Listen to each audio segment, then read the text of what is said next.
Welcome to Starry Wisdom Wednesday live Q&A. And also welcome Alan Ivy, who just joined our channel, became a channel member, which you can do, friends, with a subscribe button right below. It's the join button. It's next to, I'm so used to saying subscribe button. All you guys are subscribed, of course. Of course.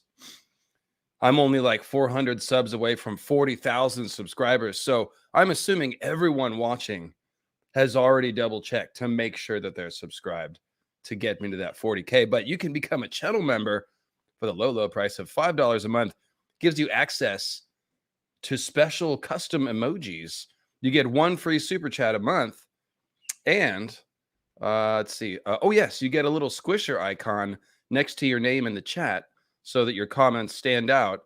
And the longer you are a member, that squisher emoji changes as you move up through the various ranks of squisherdom. So, friends, thank you. I have added new emojis today, and we've got Cleo's, we've got let's see. So basically, the way you use the emojis, you bracket the word in colons. You colon CLEO colon, and then you'll get a nice little pink bird emoji. A pink bird emoji. That's right, for when the bird is acting up. You can do Targ for a Targ sigil. You can do Wolf for a Stark sigil. And you can, what was that other one? It's one more that I made. Let's see, what was it? What was it? It was, meant to use them all a second ago. Oh, that's right. If you type in horny bracketed by colons, you get the Baratheon sigil. So that way you guys can express your horniness or your dragon fire and blood enthusiasm, or fill the chat with pink birds. Yes, did someone say horny? Haha. He's always lurking. You can perhaps summon Robert Baratheon with enough horny emojis. I don't know. Maybe that's how that works. So welcome, friends. It's an open Q&A. I've already had several questions, both from patrons and from people sending in questions at paypal.me Mythical Astronomy, which, by the way, this is the preferred way to send in support for the channel. I keep 100% of that. YouTube takes a pretty nice cut of the little super chats, but super chats are still fun. So any support is welcome. But I have already gotten some PayPal questions, also gotten some Patreon questions. Of course, you can support the program with a regular monthly Patreon donation, blah, blah, blah. You know about that. And that's if you're going to do a monthly donation, that's the best way to do it. PayPal is for like a one-time thing. So I've got questions already ready, and I'm going to take questions from you guys in the chat as well. So we've got a lot to talk about. I have been working on a giant Daenerys video. It's a character-based Daenerys video. Who is the real Daenerys? Of course, I did a whole series of live streams, reread all her chapters in all the books, and then I did a live stream for each book. A Game of Thrones Daenerys reread live stream was called "It Pleases Me to Hold Them Safe."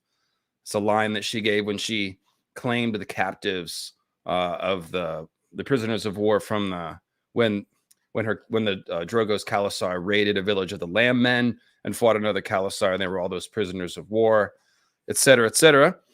And there's more. It pleases me to hold them safe. I must be their strength. This Clash of Kings, slay the masters, Storm of Swords. She's not in Feast, and then the dance one is, what's that one? A queen belongs to her people. But it's all in a Daenerys playlist on my channel, as are all my Daenerys videos.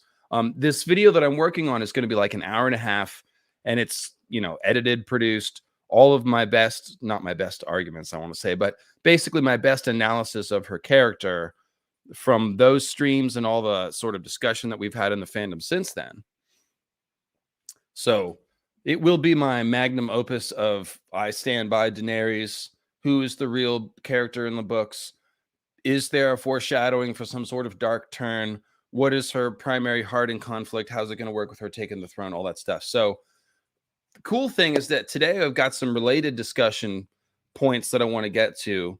We have a couple questions and a theory about Dany's endgame, about a theory about her merging with Drogon in some way. So we're going to talk about the potential connection between the Dragon Bond and Green Seer Skin Changer magic. which is always a fun topic to speculate on. We're also going to talk about Dany's endgame in particular, what a heroic sacrificial death could look like, or even if she somehow survives the fight with the others, what her story, what it could, how it could end. Also want to talk about fAegon and Dany and King's Landing and how those two are going to interact. Been thinking more about that lately, and it's really going to have a heavy impact on how the last act of the story goes. And yeah, she's probably not going to be eaten by the others, because every time she comes across symbolic others, she tends to burn them and emerge victorious, like the Undying or the slave masters in Astapor. So probably not get eaten by the others. And there's also the scene where Dany stomps on the ants at the end of A Dance with Dragons. That's another great Dany endgame foreshadowing scene. If you remember, she goes to sleep next to a well and a little tumble down stone wall just a few feet high. Some very old little village. This is when she's wandering delirious in the Dothraki Sea. And she lays down to sleep by the well. And when she wakes up, the ants have found her and they're biting her and she's covered with red marks. She wakes up and she follows the trail of ants back to their hive, which is on the other side of the little tumble down wall, which she thinks, oh, to those ants, this must be as big as the wall of Westeros. So then she steps over the wall and crushes the ants. So it's pretty clear foreshadowing about Dany crossing the wall, going north, defeating the others, being victorious. So that I take as a given. I mean, the others aren't going to win, quote unquote. We do expect it to be more complex than just killing them. However, Dany definitely going to be victorious over the others. The question is, will it require the sacrifice of her life, or will she somehow have another part to her story? So we'll talk about that.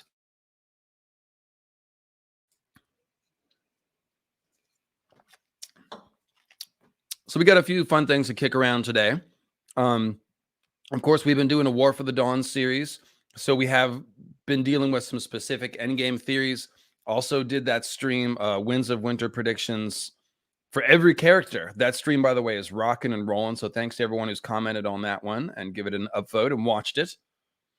Oh yes, I renamed the Dany playlist the very ostentatious, the best Dany theories to be found anywhere. I really do feel like I've got the best Dany theories around, though. I mean, you tell me who's got, better character analysis or magical endgame theories for Dany. I've got her blowing Dragonbinder and using glass candles and doing all kinds of shit. And I think some of that might actually happen. So, of course, I believe in all my theories. I'm not one to put forth theories that I'm like, I don't know, this is really going to happen, but I'll just toss it out there. If I do talk about more speculative stuff, I'll always label it that way. But I do think Dany using the glass candles a certainty. The Dragonbinder one, I'm not sure. That's one where, like, I showed you the symbolism, the horn and the hornblower matching, and I showed you that Dany's symbolism matches the Dragonbinder horn. But we don't even really know what Dragonbinder does. So there's a lot of ways that one could play out.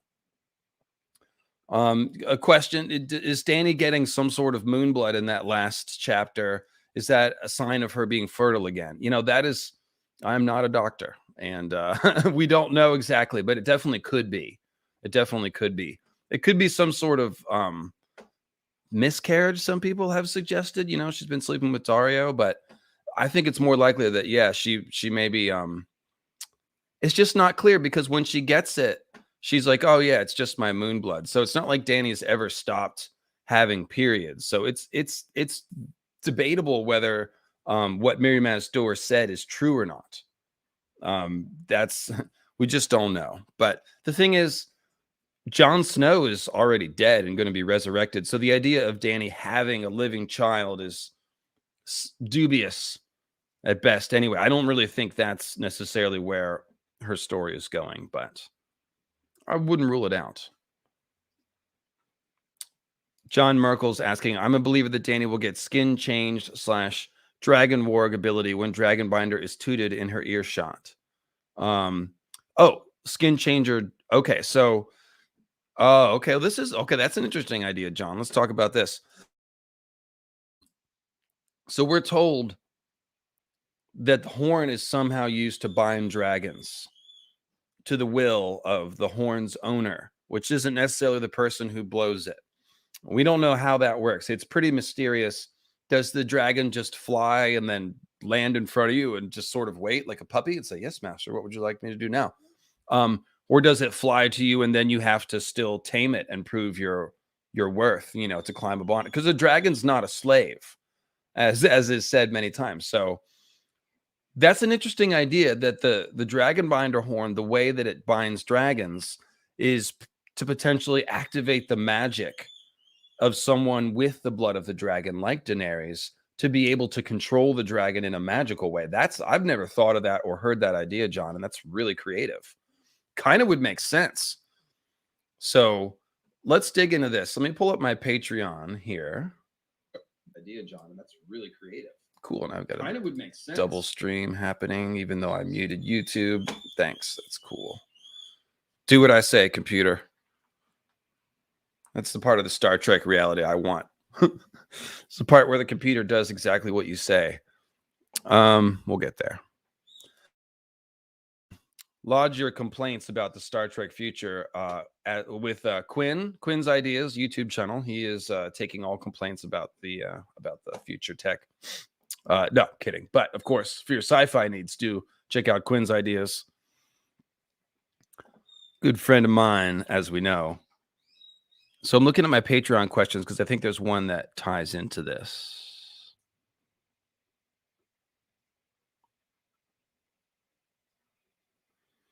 Okay, so yes, Scott Starr says, I hope this theory isn't a duplicate of what you mentioned about Dany merging with Drogon, and it's not. We'll get to that in a second. I've had this theory for a while. At the end of the TV series, I try to imagine how George could write a convincing villain arc for Dany, as opposed to her just sort of going insane one Tuesday afternoon. I thought that one way Dany could go down a dark path is the influence of Drogon's thoughts and or personality. We've noticed that the Stark kids seem to have similar personalities to their wolves, and I've heard many theorize that the warg bond could lead a skin changer to take on their wolves' personality. The bond does seem to flow two ways, so I think we're on solid ground here so far.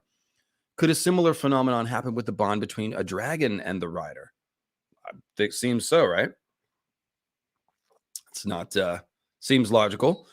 Drogon seems to have more than a little of Khal Drogo's character. He's violent, domineering, and somewhat cruel. I mean, he is a dragon, but he's definitely kind of he doesn't play with the other two dragons. He's sort of his own dude, and he's bigger and more fierce. He's the only one that can't be captured when Dany wants to chain them up in dance. So yeah, I see what you're talking about there. See, what if those personality traits start to slowly bleed into Dany's mind as she strengthens her bond with Drogon? If Drogon's temperament starts to take over when Dany is scared, angry, or even exhausted, this could lead to a strange hybrid creature that has Dany's passion for justice with Drogon's preference for decisive action. That's pretty cool, right? So, of course, it's an open question if there is any connection between the Dragon Bond and the Skin Changer Green Seer magic.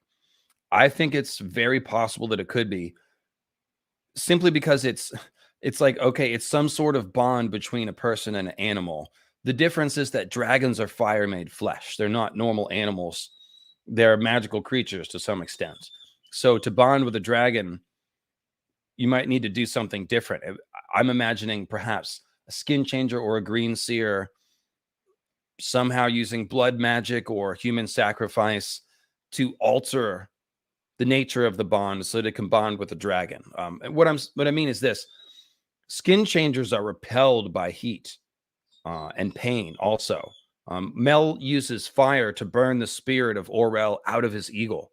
And when Bran tries to warg back into Summer after Summer's been hurt, he can't. His spirit bounces out of the wolf like a hand recoiling from a hot stove involuntarily. That's the comparison that's made. So and we're also told that Skin Changers, it's easier to bond with animals that are more similar and used to man. So dogs, wolves, those are the easiest. Birds are very intelligent. They also, as we know, shout out to give me some Cleo emojis in the chat, squishers. Birds can get along with humans pretty well. But even birds, Varamir, or not Varamir, but Hagon, Varamir's master, I believe it was, told him, you know, people that skin change birds, that's eventually they get tired of walking around on the ground and they just stare up at the blue, you know, moony. They just can only think of flying. So that's kind of what we're talking about. You skin change an animal, you become like the animal. And the more similar or intelligent the animal is to man, the easier it is. Now, a dragon, obviously an intelligent animal, but fire made flesh, literally a fiery, not a normal physiology. We don't have dragons, you know, like it's more than just, it's a lizard with like acid pouches in its throat that mix and create fire. Like the dragon's blood literally is burning hot and melts things. Like the spear points that get stabbed into the dragon, the metal starts melting after a couple of minutes. So like the dragon literally is a living furnace. It's a magical fiery creature of some kind. So you see what I'm saying? In order to skin change a creature that is a living fire, you'd first have to alter your own physiology, or at least the nature of the magic that you're using. So the question, so Scott's question, first of all, yes, Drogon's personality traits could absolutely flow back to Dany as they bond more closely. John Merkel's idea here that perhaps the dragon horn, especially considering the fact that Dany is weirdly foreshadowed to blow it, could make sense. Like, you know, it says, you know, no, what's the inscription on Dragonbinder? It's like no living man can blow me and live or whatever. So maybe you need to be a fire wight or a fire sorcerer or simply a Targaryen, a blood of the dragon person. They're a little bit different than normal people. They do have some sort of reptilian DNA, right? That's the whole thing about the lizard babies. We can see that there's actually been a mingling of DNA, of blood, not just the astral sort of spirit bond between a wolf and a skin changer.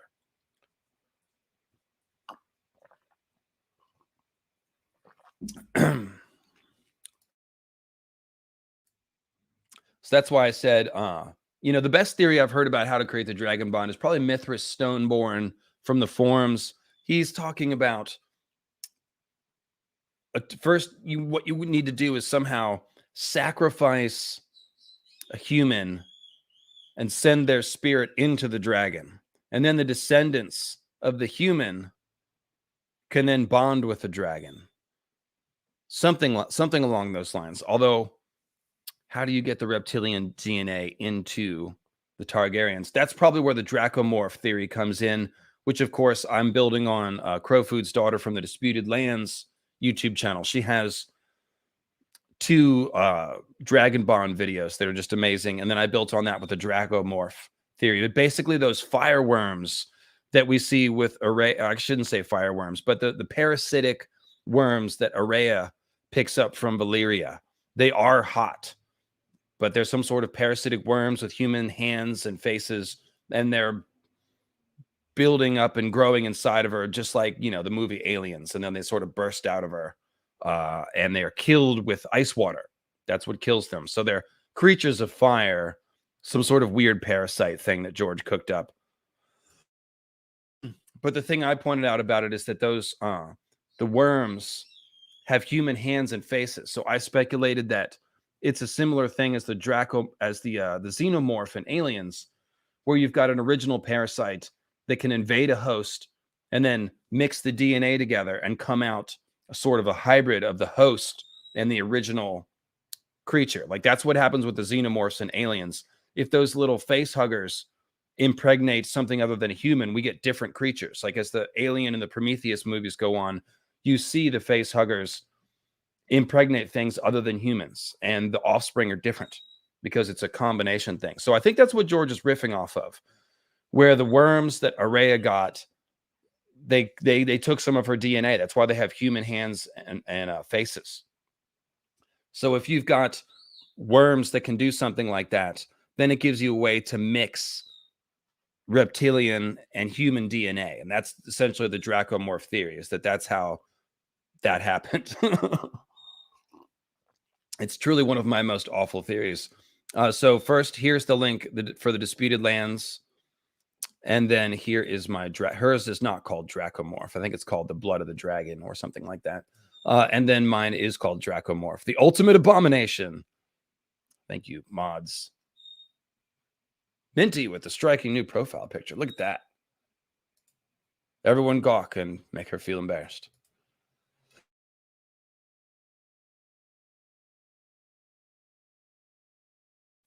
So let's see here.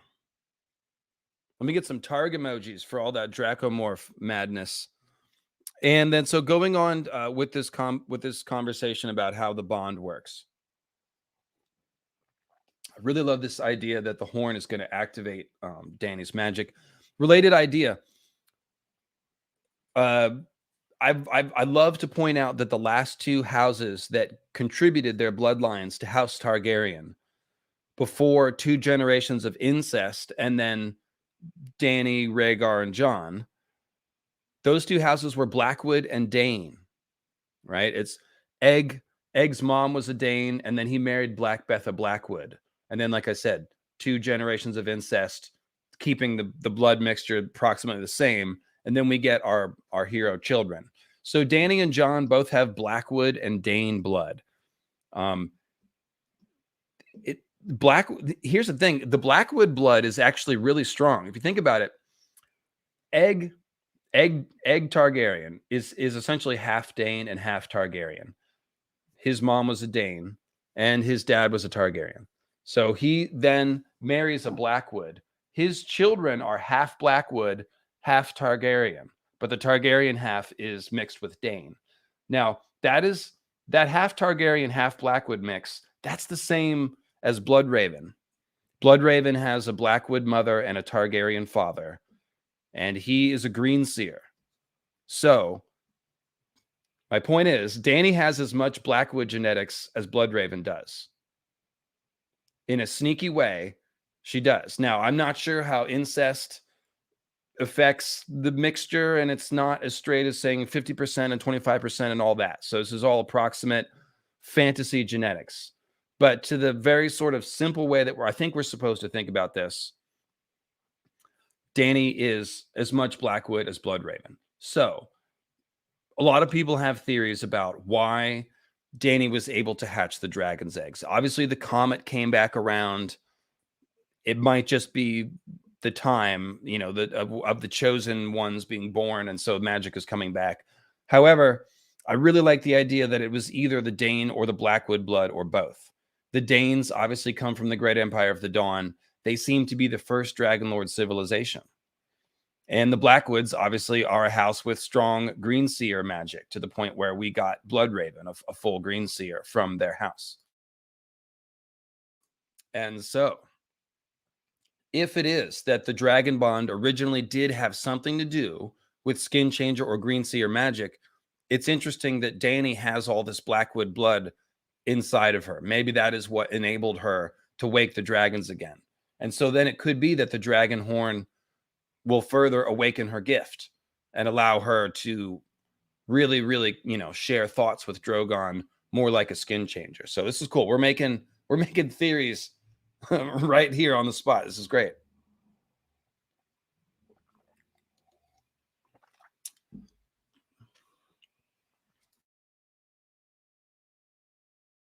Okay, now as for in our Facebook group, which by the way is called Mythical Astronomy Myth Fam, and I will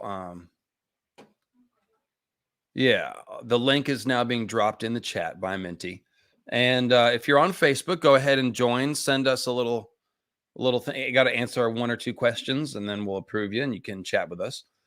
But let's see. Leah Marie, who has a blog on Tumblr called ASOIAF-Aether, AETHER, so A Song of Ice and Fire -Aether. She has a theory that, like Jon, Dany will die and merge with her spirit animal, aka Drogon. And it's a cool little write-up, and I will share the link for that right now in the chat. So you guys can go check that out. I'll add it to the video description. So if you're watching after the fact, you can grab that easily. But let's see. There's a few quotes. I'm not going to read the entire write-up. It is a good write-up and worth reading. But I'll pull up some of the quotes that she's talking about here. So first, Dany has a number of symbolically prophetic dreams where she's transformed by dragon fire. And we remember that. It's melting off her flesh and bones. She feels strong and new. And there's a line. She could hear it singing to her. She opened her arms to the fire, embraced it, let it swallow her whole, let it cleanse her and temper her and scour her clean. She could feel her flesh sear and blacken and slough away, feel her blood boil and turn to steam, and yet there was no pain. She felt strong and new and fierce. And of course, she emerges the next day with new strength and endurance to handle the Dothraki lifestyle, right? So this is very much a transformation dream, and the language is that of rebirth, but it's specifically like she's being swallowed by the fire of the dragon here. So, okay, that's interesting language, right? Then we have the dream, the Wake the Dragon dream, where she sees the gemstone emperors. And of course, at the very end of that dream, as the gemstone emperors are cheering her on, it says, a great knife of pain ripped down her back, and she felt her skin tear open and smelled the stench of burning blood and saw the shadow of wings, and Daenerys Targaryen flew. So Dany's turning into the dragon, right? Like literally sprouting wings. It reminds me also of Bran's dream, where he's falling, and then finally it says he flew on wings unseen and started flying with his three-eyed crow buddy, who's definitely, absolutely Bloodraven and no one else. So we've got this dream of being, Dany's being chased by this cold and death, and Bran is falling towards cold and death. And then they both sprout wings and fly at the end. So it's a cool comparison. But Daenerys specifically, she's, a knife of pain rips down her back. Her skin peels open and she hatches wings. This is very visceral transformation language. And of course, she opens Rhaegar's visor, and instead of seeing Rhaegar, she sees herself, a burning face version of herself. And it's like the last dragon. So Dany is the last dragon. But what does that mean? So this theory is saying, it's actually a little more literal than you might think. She will literally become the last dragon. Oh, yeah, good one, Isabel. Yeah, a knife like the one that stabbed Jon. Exactly. Yeah, it's another good comparison there to Jon's death. Come here. Good girl.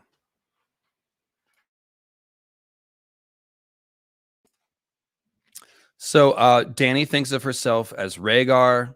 Rhaegar, of course, is the last dragon, though. And let's see. Yeah, she's definitely going to inherit Rhaegar's legacy. I agree with that point. Song of Ice and Fire, Aether. Let's see here. Of course, Dany dreams of bathing ice-armored foes in Dragonfire at the Trident. But let's see here. Where was this? Oh, yeah. So she pulls all the quotes that give us an indication that Dany and Drogon share a psychic link. And this dovetails into the wider conversation of the dragon bond and or just how it works and how similar it is to the Green Seer or Skin Changer bond. So we'll read these quotes here. Dany knew her face was flushed, but in the darkness, Eerie could surely not tell. Wordless, the handmaid put a hand on her breast, then bent to take a nipple in her mouth. Oh, I'm reading the racy parts. Her other hand drifted down across the soft curve of her belly. Skipping a bit ahead here. It was no more than a few moments until her legs twisted and her breasts heaved and her whole body shuddered. She screamed then, or perhaps that was Drogon. Eerie never said a thing, only curled back up and went back to sleep the instant the thing was done. So Dany has an orgasm. Drogon screams along with her, right? Okay. Thank you, chat, by the way, for being very mature as we deal with these adult topics. So, in a storm of swords, Dany is angry, and all the dragons feel it. And she's yelling at Jorah here. She says, I was going to take you home. Her dragon sensed her fury. Viserion roared and smoke rose gray from his snout. Drogon beat the air with black wings, and Rhaegal twisted his head back and belched flame. I should say the word and burn the two of them. Was there no one she could trust? No one to keep her safe? Are all the knights of Westeros so false as you two? Get out, before my dragons roast you both. What does roast liar smell like? As foul as Brown Ben's sewers? Go.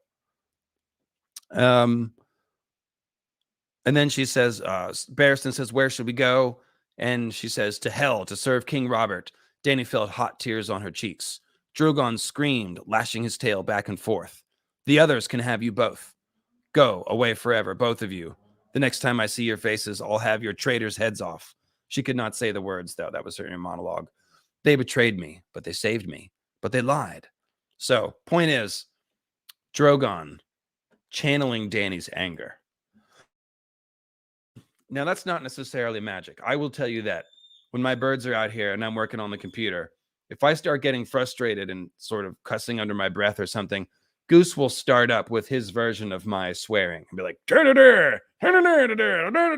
it always makes me feel stupid and laugh and dissipates my anger. So it's a good little thing that Goose does. But point is, your pets can usually pick up on your emotions.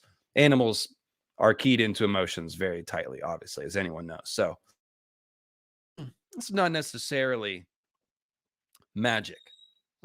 The orgasm one is more like they definitely have a psychic bond. Also, just real quick, when Dany tells Jorah and Barristan the others can take you both, I wonder if that's foreshadowing of both of them ending up fighting the others on the last night's Watch episode. And by the way, I apologize. I neglected Sir Barristan. He, of course, has the bloody ice dragon armor. He's Dany's Kingsguard, but he gets a dragon wing helm. So we basically, if the Kingsguard armor makes you look like an other, he's got a dragon version of it. So he's got this ice dragon symbolism. We know that's usually, Jon is the ice dragon kind of character. That's usually last hero stuff, what we call the good other archetype. Somebody that's like an other, but seems to fight against the others with the living. Barristan has that symbolism. So he could definitely be, if he makes it that far, which is the only thing, like, will he make it all the way to the wall?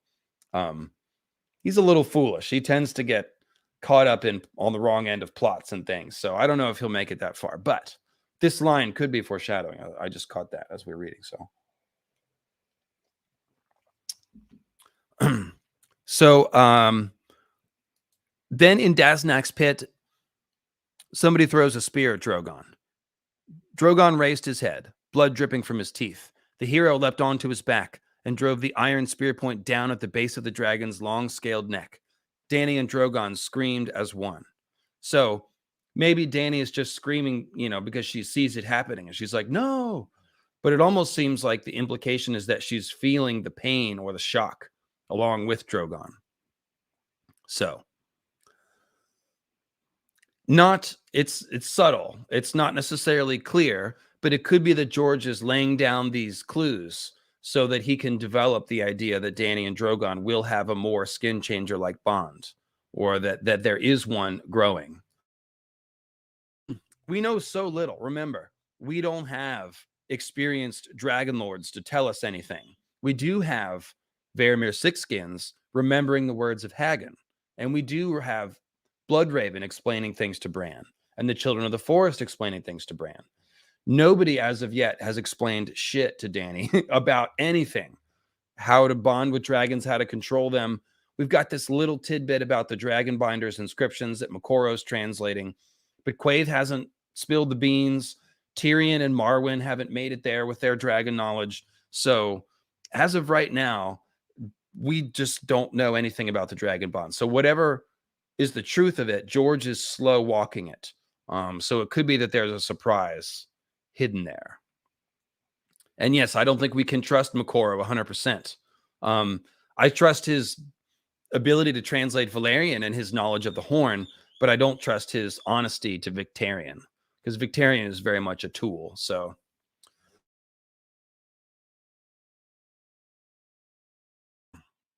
and shout out to the band Tool, who I was did some Fear Inoculum this morning. All right, so So, A Song of Ice and Fire, Aether, I have more quotes for your theory. And I've got one particularly that came to mind. This is Daznak's pit again. I'll just read you this. Drogon roared. The sound filled the pit. A furnace wind engulfed her. The dragon's long-scaled neck stretched toward her. When his mouth opened, she could see bits of broken bone and charred flesh beneath his black teeth. His eyes were molten. I am looking into hell, but I dare not look away. She had never been so certain of anything. If I run from him, he will burn me and devour me. In Westeros, the Septon spoke of the 7 hells and 7 heavens, but the 7 kingdoms and their gods were far away. If she died here, Dany wondered, would the horse god of the Dothraki part the grass and claim her for his starry Khalasar, so she might ride the nightlands beside her sun and stars? Or would the angry gods of Gis send their harpies to seize her soul and drag her down to torment? Drogon roared full in her face, his breath hot enough to blister skin. Off to her right, Dany heard Sir Barristan shouting, "Me! Try me! Over here! Me!" In the smoldering red pits of Drogon's eyes, Dany saw her own reflection. She saw how small she looked, how weak and frail and scared. I cannot let him see my fear. She scrabbled in the sand, pushing against the pitmaster's corpse, her fingers brushing against the handle of his whip. Touching it made her feel brave. The leather was warm, alive. Drogon roared again, the sound so loud that she almost dropped the whip. His teeth snapped at her. Dany hit him. "No!" she screamed, swinging the lash with all the strength that she had in her. The dragon jerked its head back. "No!" she screamed again. "No!" The barbs raked along his snout. This really is like somebody housebreaking a pet. Like, no! Bad! No! It's really funny. Okay, so then it says, Drogon rose, his wings covering her in shadow.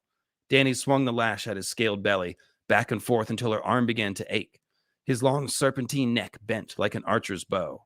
With a hiss, he spat black fire down at her. Dany darted underneath the flames, swinging the whip and shouting, "No, no, get down." His answering roar was full of fear and fury, full of pain. His wings beat once, twice, and folded.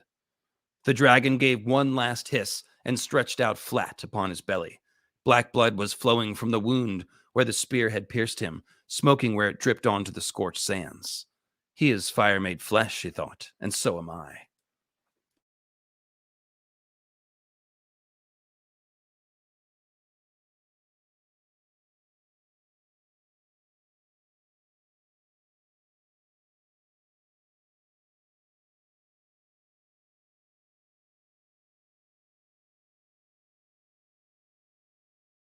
Oh, sorry, I was muted there. Yes. This is how I can smuggle Cleo to Australia. I'll just stick her under my jacket and like, oh, no, it's just my man purse. No, what do you mean fidgeting? I'm not fidgeting. Anyways, yeah. Even though Cleo's from Australia, I could not actually bring her back to Australia should I ever want to move to Australia just out of wild hair. Things I've looked into. Okay. So lots of stuff in this quote, right? The dragon is covering her in shadow. First of all, she sees her reflection in Drogon's eyes. So that's a pretty, like, if George is trying to foreshadow Dany's spirit going inside of Drogon, like, you couldn't do much better than that. And of course, I've got art of that as well. Let me see if I can very quickly locate it.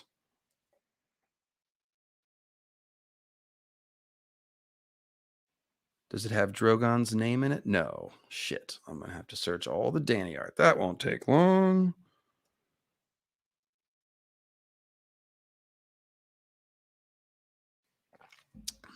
Some of you guys might know the one I'm talking about. It actually will be easy to find because it is all red. All right. It's not under Daenerys. It must be Dany.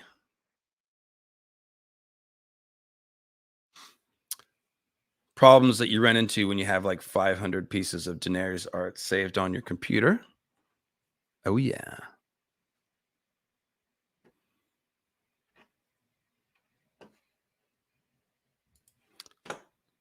Okay, well, let me pull up some Daznaks while I look for that.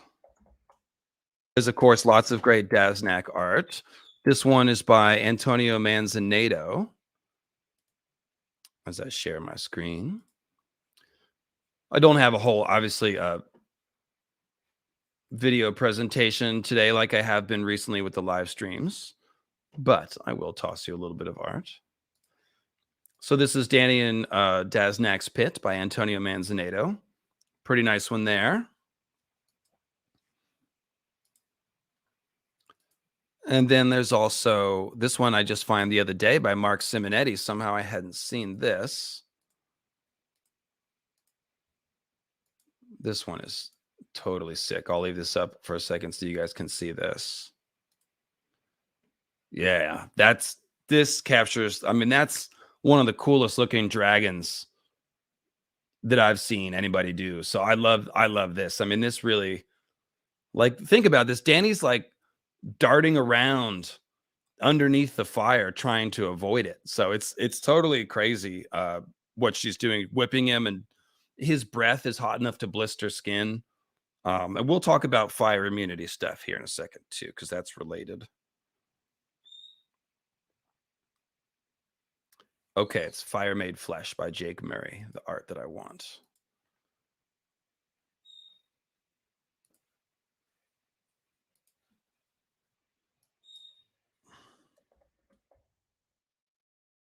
Beautiful. Here we go. Here we go. Thanks for bearing with me. Got to bring the art. Share screen. Boom. So this is exactly the scene that we just read. Girl, come here. I've had enough of this. Come on. Come here. Was that fun for you? Was that fun for you? Yeah, that's enough for me. Okay. Here you go. Sit down, girl. Thank you.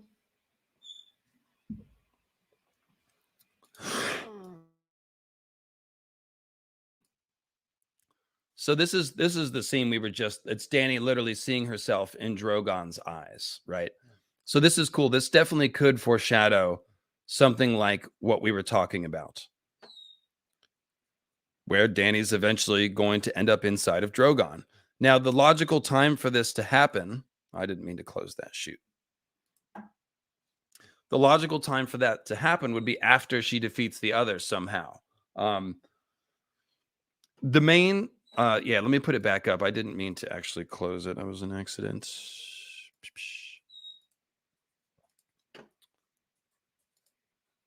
Once again, Jake Murray is the artist here.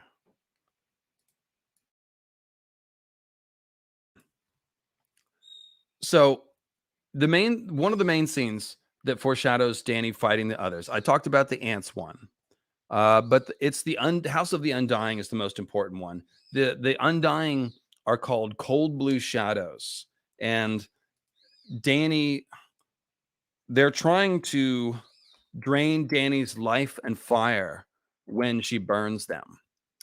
And here I will bring in this one by Mike Miller from the comic. This is a great Undying picture. It's got the vibes. Oh yes. So when Dany's having these visions, and when she starts having the visions, they're just still blue shadows. But when she wakes up from the last one, they're all around her, biting and clawing and sucking on her. And the key is that, right, the last vision she sees the blood-stained hands of the slaves that she will eventually free in Slaver's Bay. And they're reaching up to her. And it says they needed the life, the fire. And Dany opens herself up to give herself to them. So it's a very important scene. It shows several things. One, what you do in dreams is reflective of your instinct. Dany's instinct, when she sees people that need her, is to give herself to the people. That's a very telling moment, in my opinion. Second of all, the slaves and the whites are paralleled, and the slave masters and the others are paralleled. And the whole point of burning the others is that it will free the whites from bondage, because the whites are being forced against their will to do the bidding of the others when they should be resting in the ground. So it's very much an abomination, and they are very much slaves. So Dany wants, when she feels these slaves that need her life and fire, she wants to give herself to them. So this tells me Dany is willing to sacrifice herself to free slaves, and the ultimate slaves that she'll be freeing will be the whites. Now, the people that in the vision, she sees the hands reaching for her, and she's like, oh, they needed the life and the fire.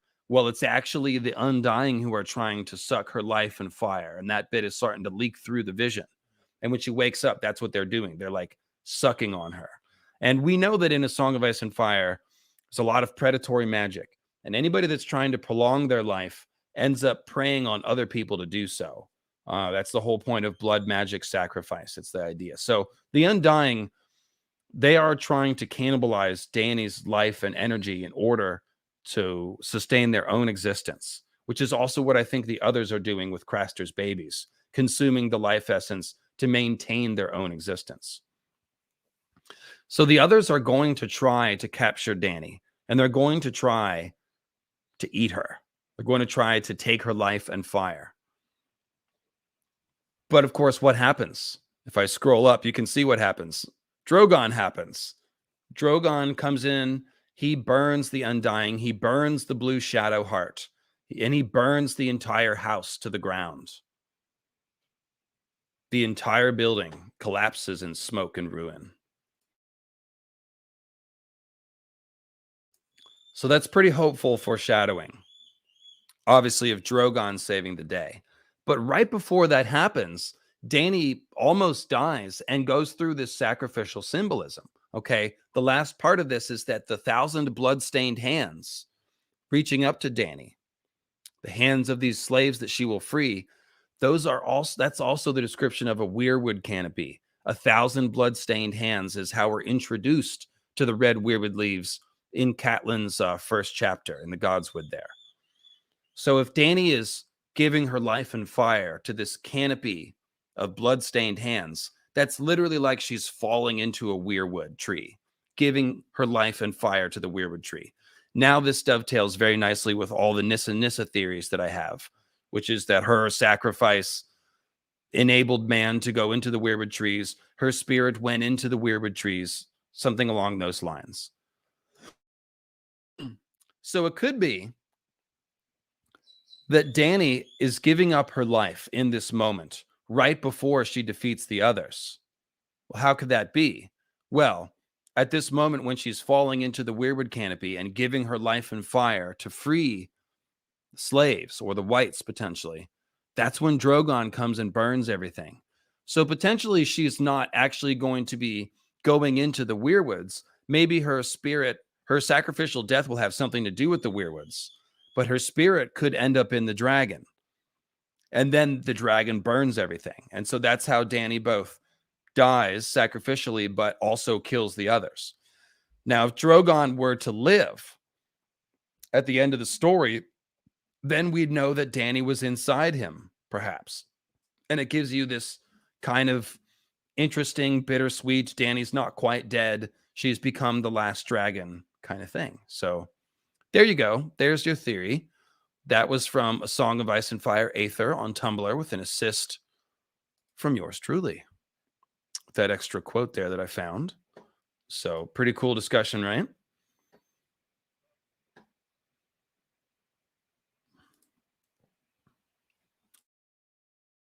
Now let's see. Related question. I think this one was on a PayPal. So let me switch over to my emails here.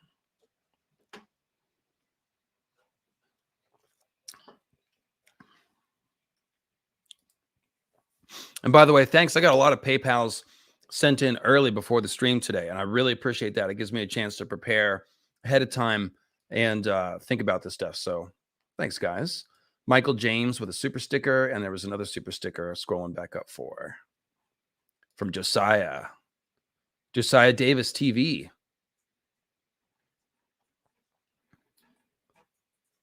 Cool. And I've also got the Nimble Doc open. Let's see. How am I doing on super chats? Am I caught up? Yes, I am. Yes, I am. Cool. So like I said, PayPal questions.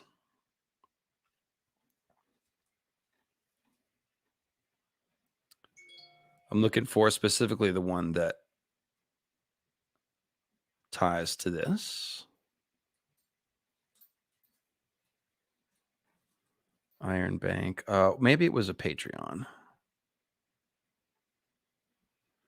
Damn, I got some good questions here. Okay.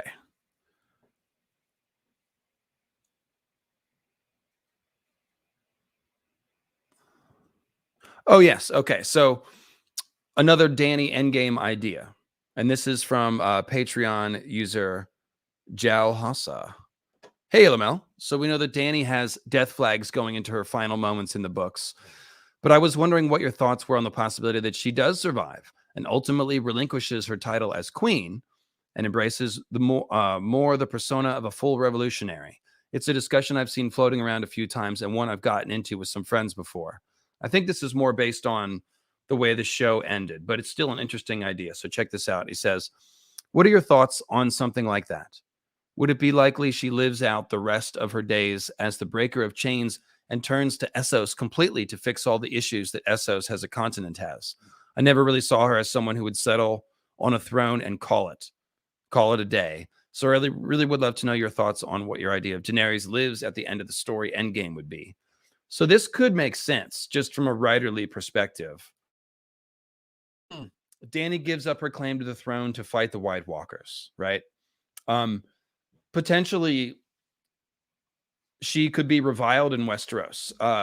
Like I said, she's going to end up burning the slave masters in Volantis before she comes to Westeros. And fAegon is foreshadowed to be the popular Mummer's dragon, right? Cheered by the crowds. So when Dany comes and tries to take King's Landing from fAegon, whether or not she is successful, she might be remembered as a monster. And if the wildfire caches go off accidentally, or if John Con sets them off or something, then she could end up being blamed for it. So you could see a scenario where Dany basically saves Westeros, saves the world, but isn't thanked for it, and is kind of like, screw you guys. And yeah, goes back to Essos to try to bring more peace and stability to Slaver's Bay and other kingdoms there. That would make sense because it was Valeria, of course, who depopulated Essos, feeding all of their slaves into their Valerian mines. I've already pointed out many times that there's a thematic resonance with Dany using her dragons to free slaves in Slaver's Bay, whereas her ancestors used dragons to enslave in Slaver's Bay. So that this would be taking this idea and going further with it, having Dany retire in the East and work to bring peace over there. That makes a lot of sense from a storytelling point of view. Like I said, foreshadowing is hard to read. The foreshadowing does look like Dany's going to do a sacrificial death to defeat the others. But the thing is that death is often a transformation and not an actual, death symbolism rather can often be a transformation. And we've got characters being resurrected. We've got the animals, the dragons and the wolves that potentially can house people's spirits. So there's definitely a lot of ways in which symbolism that looks like a death foreshadowing could end up being something slightly different. So yeah, there you go. What I like about this idea is that it resonates thematically with everything that Dany has done and, the arc of her story.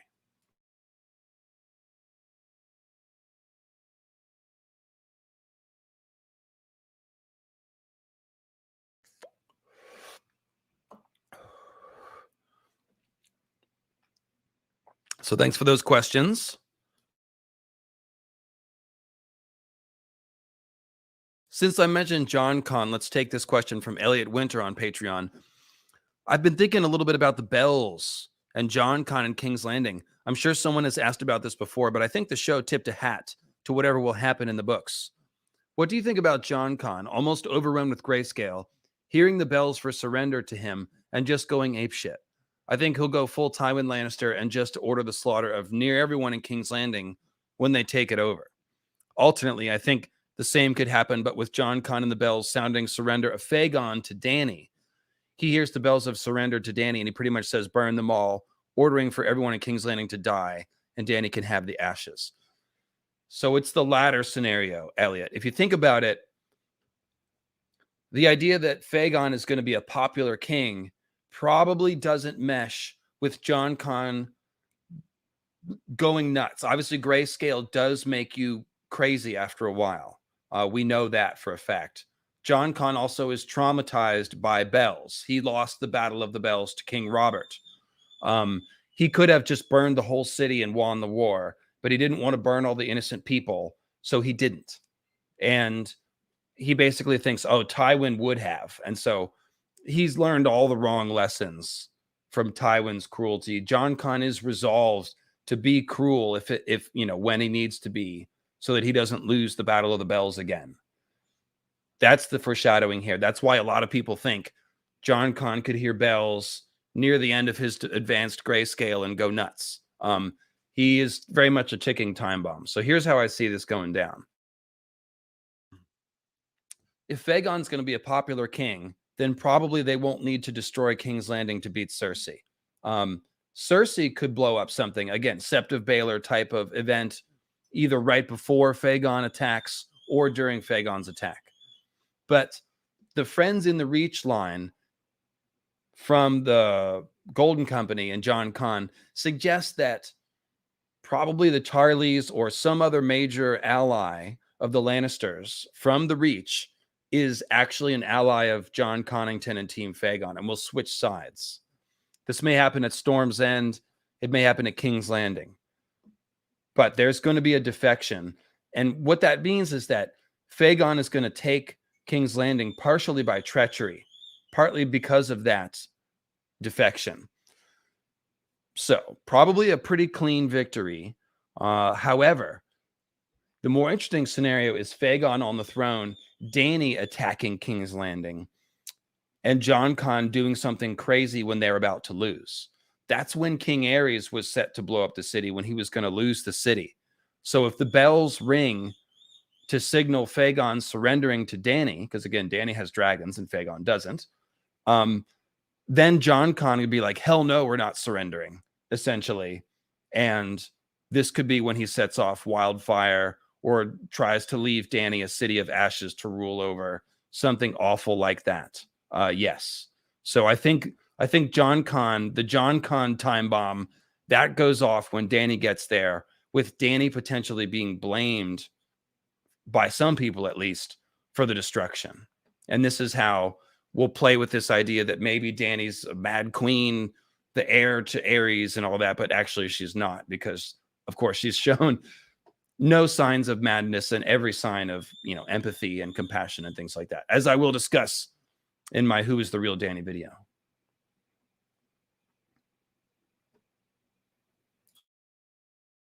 Oh yeah, Anu Aurora is chiming in with the Jack Vance parallels that they've been working on, and that would indicate that Cersei would flee the city and leave it in pandemonium behind her. Yeah, the whole point is that Fägon's going to be popular because he's going to replace Cersei, who's getting crazier and more destructive by the day. So if Cersei has some last act of murder and insanity, that would make sense. And I do expect her to flee to Casterly Rock. So that all, yeah, I'm with you on that. So thank you, Elliot.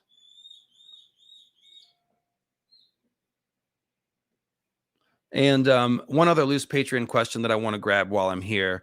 This is a Valyrian Steel question. So we just talked about this a couple weeks ago, obviously, on the War for the Dawn Valyrian Steel episode. Seething Worm says, my theory is that Bittersteel sold the sword Blackfyre to found the Golden Company. My main reasoning behind this is that no subsequent Blackfyre pretender after Daemon Blackfyre is noted to wield it. And around the founding of the Golden Company, they go to Qohor, which is known for working Valyrian steel, and then came away with a ton of wealth. And their words are, beneath the gold, the bitter steel, which I believe is a nod to the bitter decision he had between staying afloat to help the Blackfyres or holding on to the sword and facing extinction as all the supporters melted away. So that's a very logical theory. And I do like the idea that the bitter steel is literally a reference to him being bitter about selling his steel. The only question is, how does it serve the plots for the Blackfyre to be in Qohor? I'm not sure. It's more interesting if Illyrio has sent it in those chests so that fAegon can pull it out. Otherwise, I don't see what the point would be. I like the theory in and of itself, but nobody's going to Qohor. So I'm not sure how that could work back into the story. But if anybody has an idea on that, suggest it. And of course, his name is Drogon. Of course. All right. Let's see. Okay, so next I'm going to flip over to PayPal questions because I got a ton of those, and I need to take on some of them. And I also need to take on, there it is, some vape juice. And by the way, if you missed the War for the Dawn stream that we did last Sunday, The Ancient Enemy, I did unveil a new theory. Building on my idea that ice spiders are symbolism for the Weirwoods, I had a new theory about the others being able to sort of turn into a mist and materialize at will, maybe even teleport and use the Weirwoods, essentially, to teleport around once the wall is down. I think that this is a possibility. You should check out the stream. It's about 2 hours and 20 minutes in the stream, but if you watch it all the way through, you'll get about 20 minutes discussion on this theory. And yeah, it's quite upsetting. So the idea would be that the Weirwoods north of the wall potentially are tied to White Walkers, and that once the wall comes down, they will be able to tap into those Weirwoods south of the wall. This would parallel the situation inside the Weirwood net, where the others appear to be exiled to a frozen half of the Weirwood net, and there's some sort of division. The wall in Westeros mirrors the division inside the Weirwood net, it seems. So if the wall's going to come down in Westeros, then the division inside the Weirwood net should come down as well. And then we'll see something like what we saw on the show, where Bran is in the Weirwood net dream, but contacts the others, or the others can see him somehow. So I think we will get bleed over inside the Weirwood realm between the others and Bran and the Living Green Seers, which might equate to the others being able to use the Weirwood trees to see out of, to spy out of, or even to, again, appear right out of. So check out the longer theory on that one if you missed it.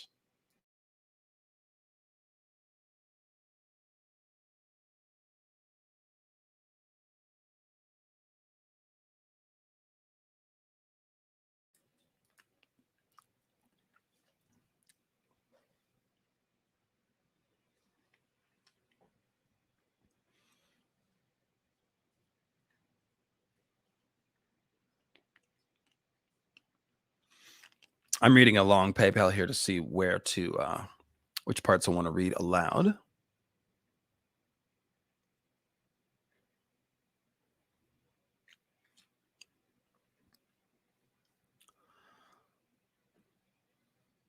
Okay, cool. I see what you're going for. Okay, so this is from Jason Fleming, and he's talking about Mesopotamian cultures being responsible for the base 12 math that survives in modern times. Of course, most math we use base 10, but we have 12 hours in the day, 60 seconds in a minute, 360 degrees in a circle. Those are all base 12 numbers, right?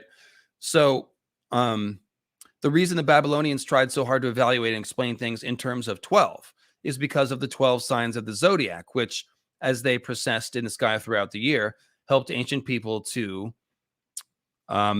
know when to plant, when to harvest, when to sacrifice, to which god, when to have certain festivals, and all that. So to know how to track the stars and use this math was an exceptional power, and it's easy to understand how these numbers would have been imbued with significance. We have seen how the cycle of seasons is connected by many cultures to the cycle of life and death. And this is, of course, a very important thing in A Song of Ice and Fire. So the number 12, because it's attached to the annual cycle of the zodiac, is connected to the cycle of life and death. To go beyond the cycle, to proceed to 13, is either a miracle or an abomination in a certain sense. Either trying to transcend the cycle of life and death or to destroy it, depending on who's telling the story. Ergo, Jesus and his 12 disciples, with Jesus obviously not only defeating death, but according to Christian theology, changing the mechanism of salvation for all other people. So it's all about defeating death, altering that cycle, right? Come here. No. Let's stay over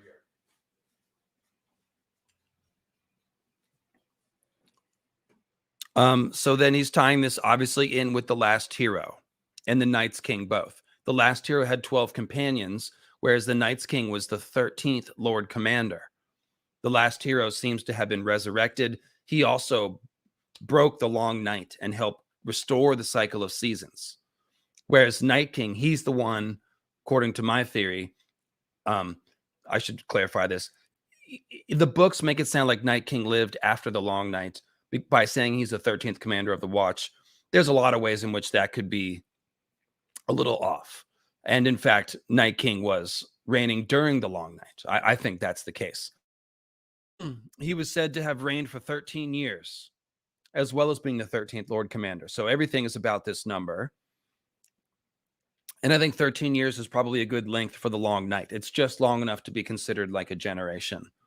So I think that makes a lot of sense. So last part of this comment saying that essentially, in order to fix the broken cycle of the seasons, Jon will have to become an abomination / hero and sort of transcend the normal life that humans have. And that's obviously true. So thank you for the mythical enhancement, Jason, of the last hero math. And that sort of gives you an idea of why these numbers are being used here. It fits in very well. So that was a nice one. Not so much as a theory, it's a more mythical context. But of course, we love mythical context here. That's what we do.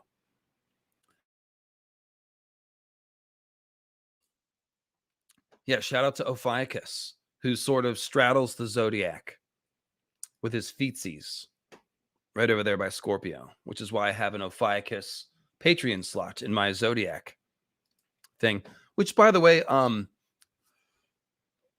newsflash on the Patreon thing, they've got there's a sort of a frustrating thing where people whose pledges, sometimes people change their credit cards, and so their pledges start getting declined from Patreon. And once this happens, I can send them a note and ask them to fix it. But I can't, even if it's been declined for like a year and a half, I can't kick them off my Patreon rolls without blocking them, which is like weird and like aggressive and stuff. So it's been this long running thing with Patreon and creators where we've been begging them for a way to cancel pledges that are declined. Long story short, I need to clean up my Zodiac patron list. It looks like it's full. There's actually like 4 or 5 slots open. One of the things on my to-do list, but yeah, want to talk more about the Zodiac and finish up the Garth Zodiac children too. That's a long ago promised episode that I haven't done yet. Let's see here. Comments on the last hero stuff. John Merkel says, I think there are also 13 named Valyrian steel swords and 13 children of Garth. There are 13 children of Garth. There's 12 notable ones, although one of that pair is a set of twins. And then there's John. No, John the Oak. I'm sorry. Garth Gardner. So there was Garth had a child named Garth Gardner. And then there was the 12 others. So yeah, that math is repeated there. And the Valyrian steel swords, there's actually more than 13 named. Or maybe you're talking about ones that specifically have names. I guess a couple of them are just like a Valyrian steel Arak, but it doesn't have a name. So that's cool. That's one thing I didn't consider when we were doing our Valyrian steel stream, which ones are named and which ones not.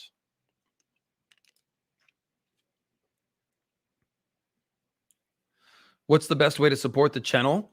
Well, there's a couple ways. Like I said, if you want to do a one-time donation, paypal.me is the best way to support.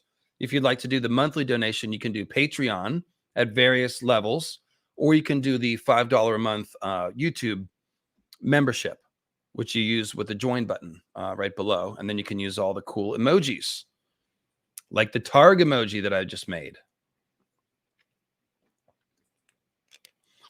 Is there a book I would recommend for getting started with mythical astronomy? Yes.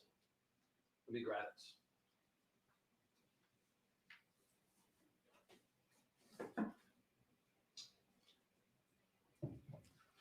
As you guys know, I'm a big fan of Graham Hancock. Graham Hancock writes about different things. Some of his writing is theoretical and speculative. Other is essentially research. But the most valuable thing that Graham Hancock has given me is an understanding of myth. The concept of mythical astronomy I learned about from him. This is not the only place you can learn about it. Mythical astronomy is a term that I came up with. It basically just means mankind looking at the stars, or really the cycle of the seasons, any sort of nature cycles, and then using that as a framework for their mythology. Most mythology has a layer of astronomy or observation of nature built into it. Joseph Campbell talks a lot about this as well. And Graham Hancock, heavily influenced by Joseph Campbell, as am I. And Joseph Campbell talks about the different roles that mythology plays. And one of them is as a basic science. Any myth about the cycle of the seasons is what it's recording the cycle of the seasons. Myths about Venus, like Quetzalcoatl, with its detailed description of how long he's in the underworld and how long when he comes back up, that's all recording the movements of Venus down to the hour. So that's mythical astronomy. This book is called Heaven's Mirror. This has some of the most, this is probably the Graham Hancock book with the most photography. It's also got a lot of cool diagrams and charts that explain how the shit works. So I would really recommend this book. And that's not to say every theory that Graham Hancock has ever said is absolutely correct.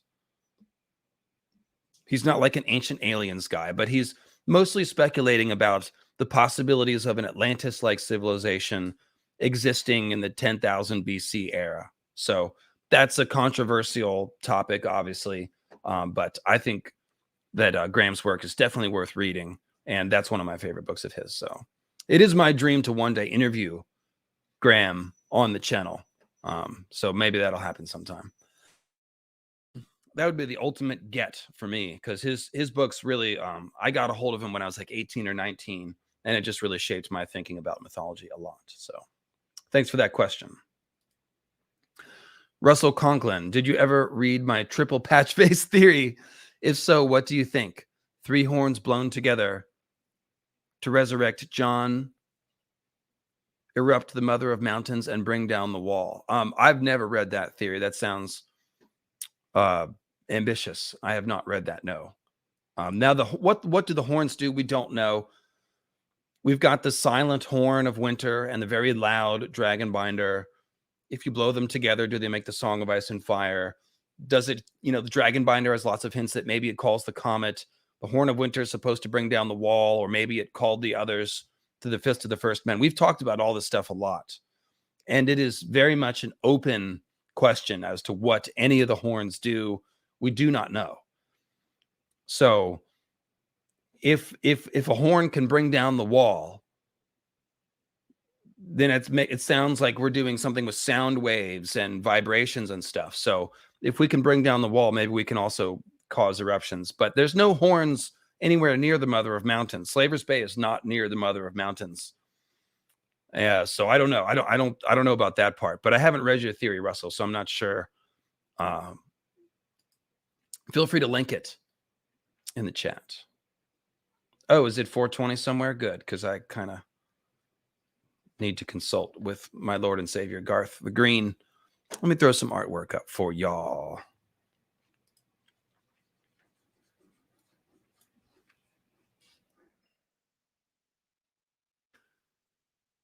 Give you some Mark Simonetti, House of the Undying. This one's called House of Dust. It's truly terrifying. Oh, yes.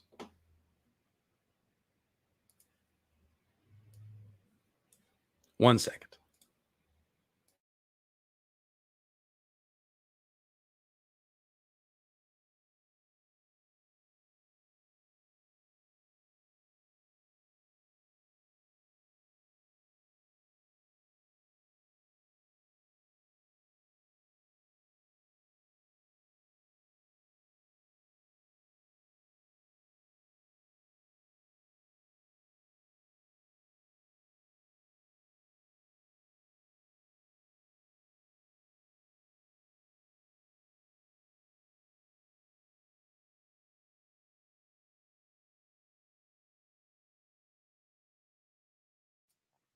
Oh, that was good. Whew. Nothing like the OG. They breed a lot of things, but there's nothing like the OG. All right, so where were we? I was answering questions. This is an open Q&A, and I'm David Lightbringer. Yes, okay, I'm all up to speed now.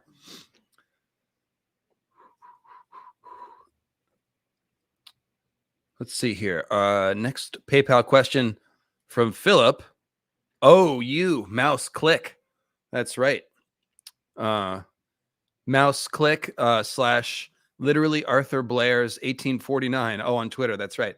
So here's my basic summary of how the world of A Song of Ice and Fire worked before the moonpocalypse. Hashtag moonpocalypse. That's good. I like that. The magical cycle of the seasons. The god on earth plants his magical seed, green seers representing spring, retreats to his heavenly palace, the comet spaceship, which is summer, lets the others hive queen harvest his offspring in the fall, and returns after the long night to start the cycle again. If you want to know more or learn about why Melisandre is definitely transforming into a floating fiery heart, consult my Google Doc, and he's left the description here. Yeah, okay, so I will drop this link, and you can check out the write-up here. So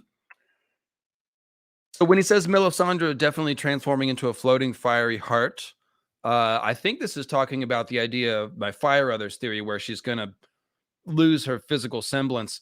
But aren't you the person that's also talking about the others wanting to turn her into a new Night's Queen so they can make more others? Or is that somebody else talking about that? I'm not sure about the God Emperor stuff. It's so mythical that's hard to really say. The main thing about the God Emperor story is that he came from the stars down to heaven and then ascended again. We see the Dothraki have inherited that belief, where they believe that their dead become the stars. And of course, I believe the Dothraki came from their ancestors came over the Bones Mountains from the lands of the Great Empire of the Dawn. Check out Great Empire of the Dawn, Origins of the Dothraki. A very fun, research-oriented video, if you like that kind of stuff. But, okay, so the God Emperor, the whole point is that there's something about magic that comes from the sky. So the God Emperor's authority originally came from the stars. This could be talking about the Dawn Meteor, which gave them the ability to create magic swords or glass candles or the dragon bond or magic steel or something like that. I think that George is just sort of, it's a Lovecraftian idea. And Cleo's thing today is climbing inside of my jacket. Okay.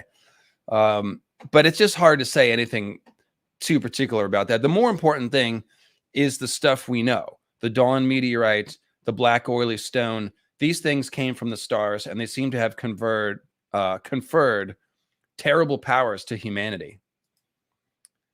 And how people use those powers is the thing, because it's all Fire of the Gods myth.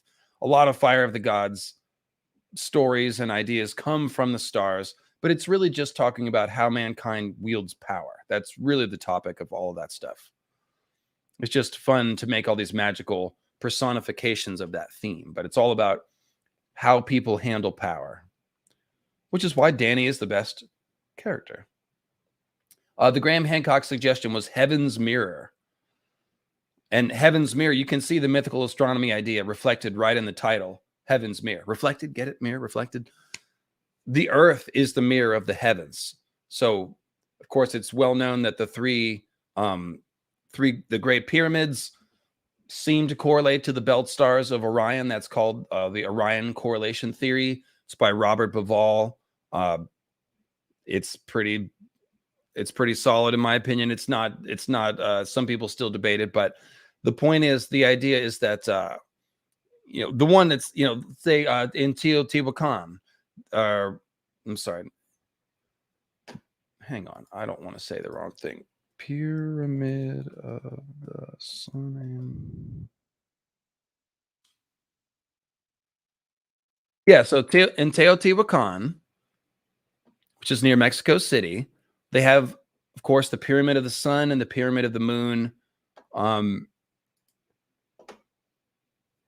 You can get into the weeds about how big each one is and the correlations and the sizes and all that. But the point is, ancient man was very fond of making monuments which in some way mirrored the heavens, either with specific astronomical correlations, like the shafts in the Great Pyramid that point at certain stars on certain dates. That's all stuff you can find out about in Heaven's Mirror. So yeah, it's the concept is mankind is looking to the stars, seeing them as sacred, and mirroring their layouts on the earth and their monuments as a way of, creating the as above, so below alchemical concept or hermetic concept. That's part of it. But let's not go too far into those weeds. Cleo's now climbing down my pant leg. I'm like a tree to her, apparently. Longtime fan, first time tipping and asking a question. My question, this is from Matthew. What do you think of Sir Shadrick the Mad Mouse? Well, first of all, my best friend's name is Shad. He was on the American Counterculture live stream, if you want to check that out. So I think it's cool that my friend with a very obscure name has a Song of Ice and Fire counterpart. But apart from that, Sir Shadrick has Weirwood stigmata, very clearly. He's kissed by fire. We crossed him in the Riverlands in search of Sansa. Well, how does he have Weirwood stigmata other than the red hair? The mouse thing is interesting because, of course, it makes us think of the rat cook. The mother rat is white with red eyes, so it sounds like a Weirwood tree. But I'll just keep going here. We crossed Shadrick in the Riverlands in search of Sansa. It's my headcanon that he's Howland Reed in disguise, so that'd be crazy. Do you believe this is a possibility, and how do you think it could play into the story? If so, I feel Sansa needs a catalyst to get back into the bigger picture. I agree with that. I think meeting Howland is a perfect way to accomplish this. I think Sansa is likely to come into power of her own after dispensing Littlefinger, and Howland seems like a perfect counterpart to Littlefinger to help her outsmart him. I also think Sansa will be headed to Harrenhal, where she will gain magical knowledge or power before eventually ending up at the God's Eye due to its proximity to Harrenhal. Okay, so I probably don't agree with that, mostly. Here's what I think. I do think that there needs to be someone to bring Sansa back into the main plot line, but I think that's going to be Bran. I've talked about this. I think that Bran, as he contacted Jon and opened Jon's third eye, he will eventually be reaching out to all the Stark children. So George has said that Sansa was born a skin changer, like the other Starks, but she lost her wolf.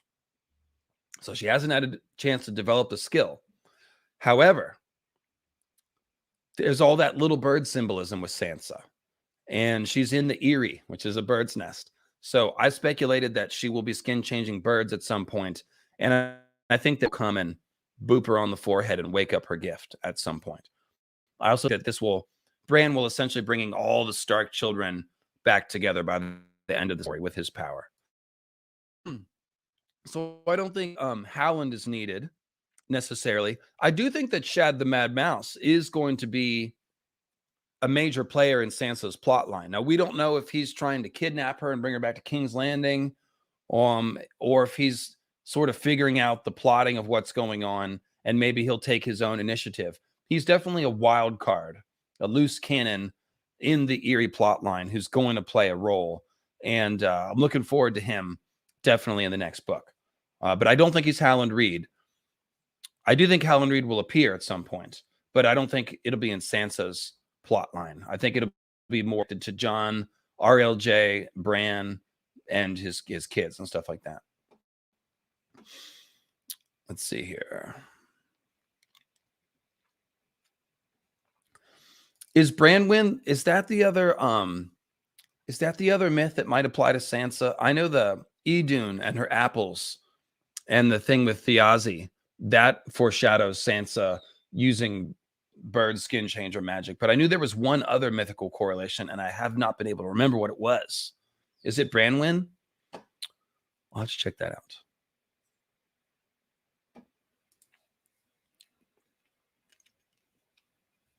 So I love the idea of Shad the Mad Mouse playing a role and helping Sansa and maybe becoming one of her allies there and helping to overthrow Littlefinger. I just don't think he's Howland. Let's see. Mark says, was the Iron Bank founded by alchemists who could turn iron into gold? How could a hidden city gain so much wealth without partaking? The bank was found in an iron mine in secret before Braavos' unveiling, but after became the richest and most powerful bank in the known world. How else other than magic? Well, that's interesting. I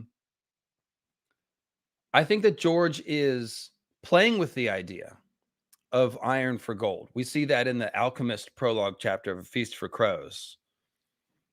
The Iron Bank is, but I don't think they're actually doing it with actual alchemy. Probably not.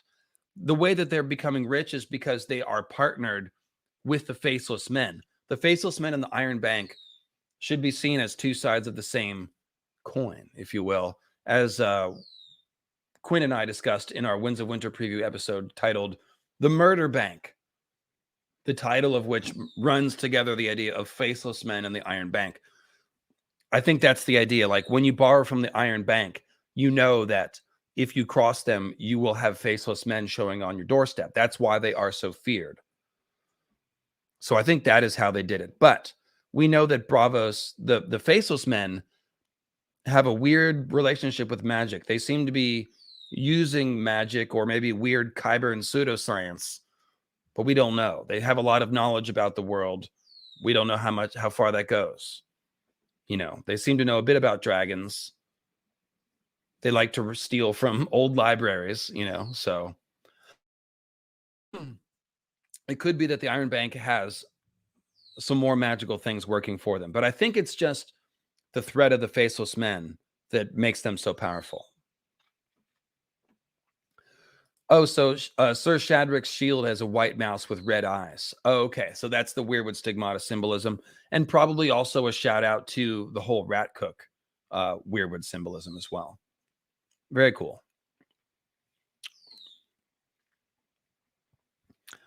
See, James says,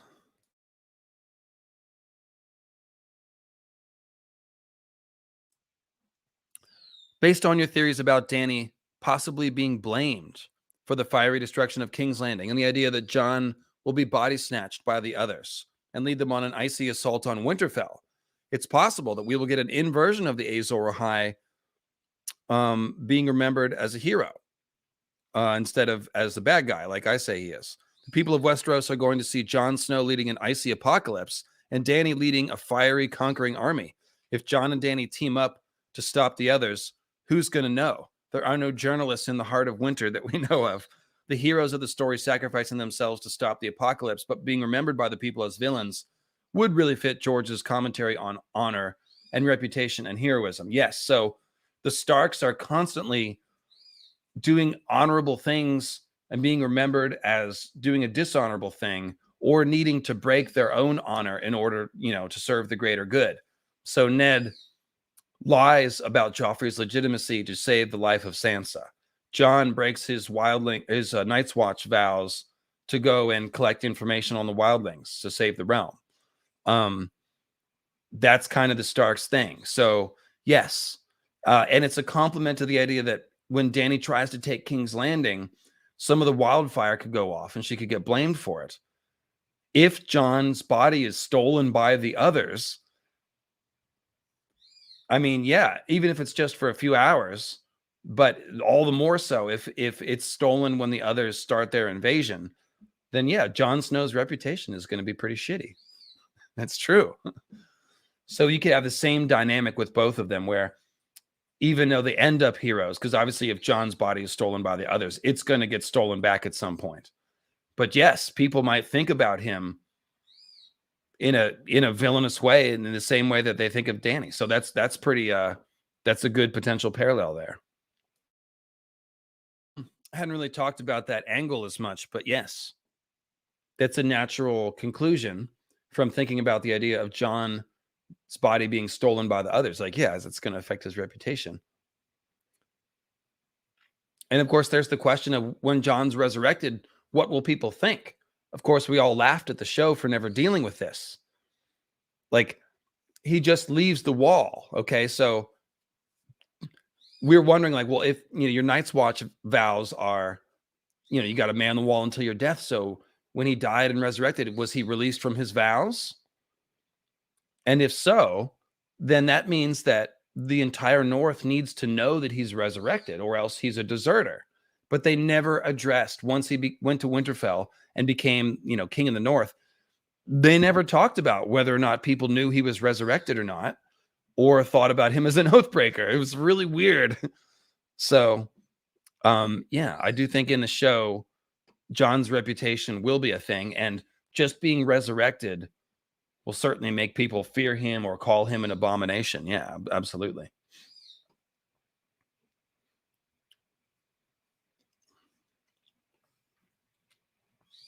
Jon's going to need a good lawyer. It's going to need one of those PR firms. Really.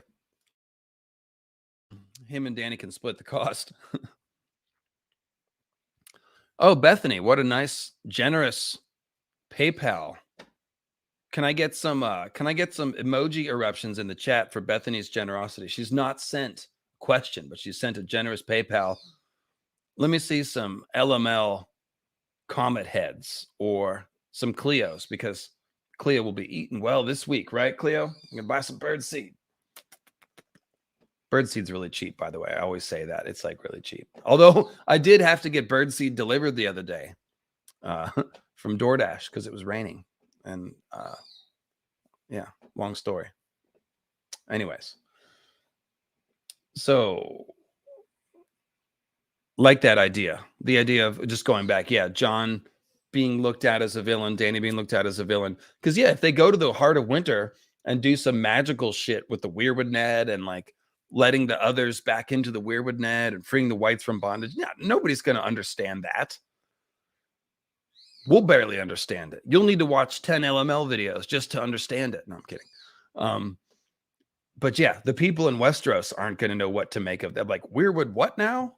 Where were who? Knights, what? Night King, who's what now? Snarks and Grumpkins? You saying you went up there and killed the Grump? You de-Grumpkined the Snarkulator? Okay, I got you. Like, okay. It'll definitely be unfathomable to most people, whatever they do. Am I on the Val is Ned's daughter bandwagon? Is that a bandwagon? No. I've heard theories that Val is maybe related to like House Umber or one of the houses towards the wall who occasionally have their children stolen by wildlings. That sounds like George may be sowing the seeds for wildlings being the heirs of ancient houses. Val is the one that's spelled out to look, noble and all this stuff. Not that the houses of the North have as particularly noble features. I mean, everyone's a bloody barbarian up there anyways. But who knows? I've not heard. I don't know how Val will be Ned's daughter. That sounds like some crack ass tinfoil to me. I don't know. Maybe there's a theory behind that, but I've not heard that one, John. I love Val. I'm on any Val hype bandwagons that there are, but I don't know how she'd be Ned's daughter. Rain keeps me from going to the shops because I don't have a car. I live in Sacramento in the urban part, specifically, so I don't need a car. I lived in San Francisco for years without a car, and it's very enjoyable when you can walk 10 minutes to get anything you want and you don't have to park and stuff. So that's how I stay in such good shape.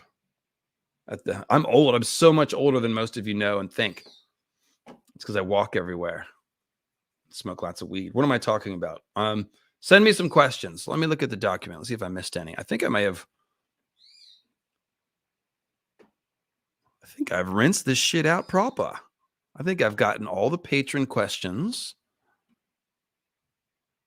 I did. Let me refresh the page in case any late ones came in.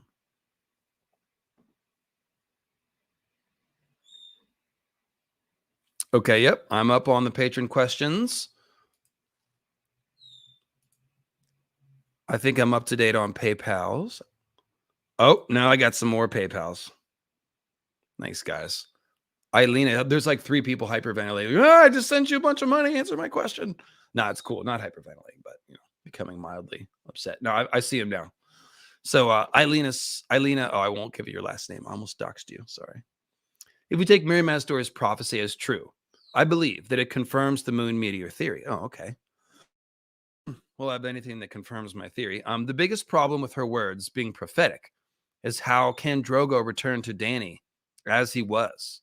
But the Dothraki believe that their deceased become the stars in the sky. Oh, and the red comet is the first star that appears the night of Drogo's death, which indicates to me that the red comet is Drogo symbolically. Absolutely. That's unequivocally said. And Miriam Mazdor's words indicate when the red comet will return and hit the moon. Because, of course, Drogo returning to Dany, Dany's the moon of Drogo's life. Ah, this is great. Which is why those signs seem to be appearing as we approach the long night. It's more of as above, so below than the reverse. Very cool. Yeah, this makes sense. Also, let's look at the rest of Miriam Mazdor's prophecy. When mountains blow in the wind like leaves, that sounds like moon meteors or earthquakes, one or the other. And of course, moon meteors, when they land, they cause earthquakes. So mountains blowing in the wind, that sounds like rock debris blowing in a windstorm. So that's either a moon meteor storm or like an explosion or an earthquake or something like that. And yeah, Drogo does become the red comet in that scene, according to Dothraki belief. So yeah, Drogo returning to Dany, that could be the red comet returning. That's when Dany will have children, or maybe that's when the moon will have children again. Tim has just became a squisher, a YouTube member. Thank you, Tim. And also members get one free super chat a month, by the way. So if you're going to spend $5 on a super chat, you might as well just join and become a member and then use your free question. And then you can have a squisher icon and use my cool custom emojis. Good times were had by all. David Targaryen. Ooh, I think I've called myself David Targaryen on Twitter once or twice. Out of the alternate theories on Dany's true parentage, which would be your favorite? Oh, David. Oh, David. Killing me, bro. I need to drag.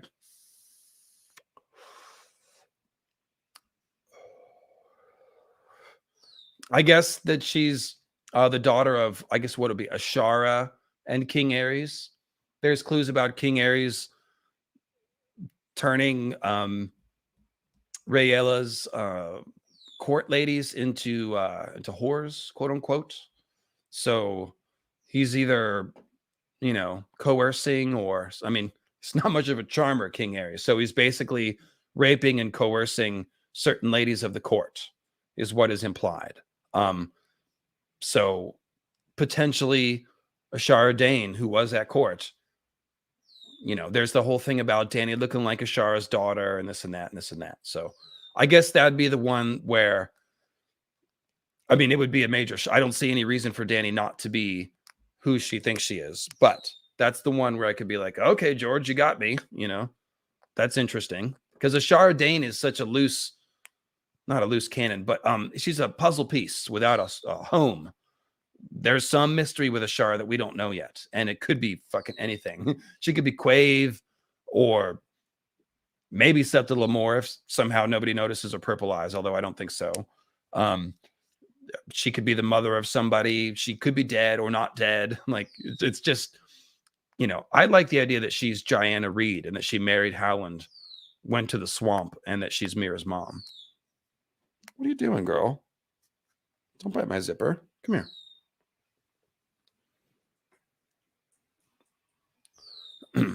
So that's the one I guess I would it's the one I was mildly interested in. I think when we were talking about tinfoil theories on Twitter a few weeks ago, that was one that somebody put forward. And then after they explained it, I was like, okay, it's not totally crazy, you know? So yeah, I guess it would be Ares plus Ashara equals Dany. Stephanie Machuca, I can see it now. LmL says blah, blah, blah, blah. Hey, LmL, your thoughts on why Dany, as someone who is planning a conquest, isn't being taught how to sword fight or something of the sort? I always thought it was weird since she's planning a conquest. Yeah, she talks about wanting to lead the battle from the front as well. So it seems like this is something that could happen. But I don't know, when you can ride a dragon, maybe it doesn't matter. She's picked up a whip a couple of times and used it.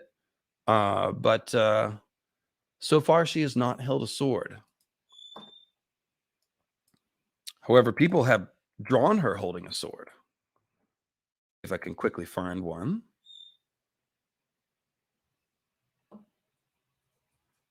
Here's one. Sandra Winter. This one's called Warrior Dany.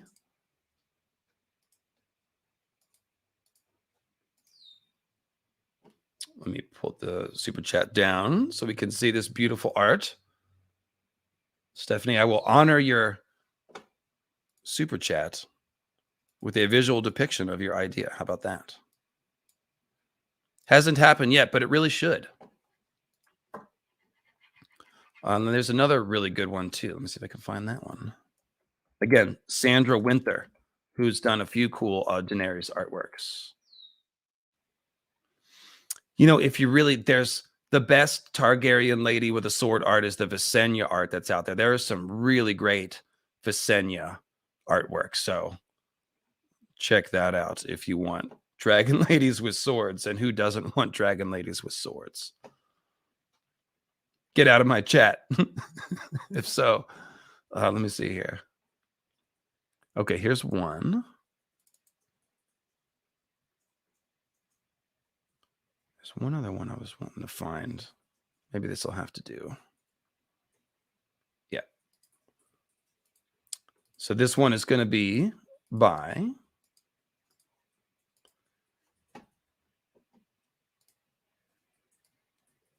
Renee Agner. And this is the Queen Daenerys leading her army.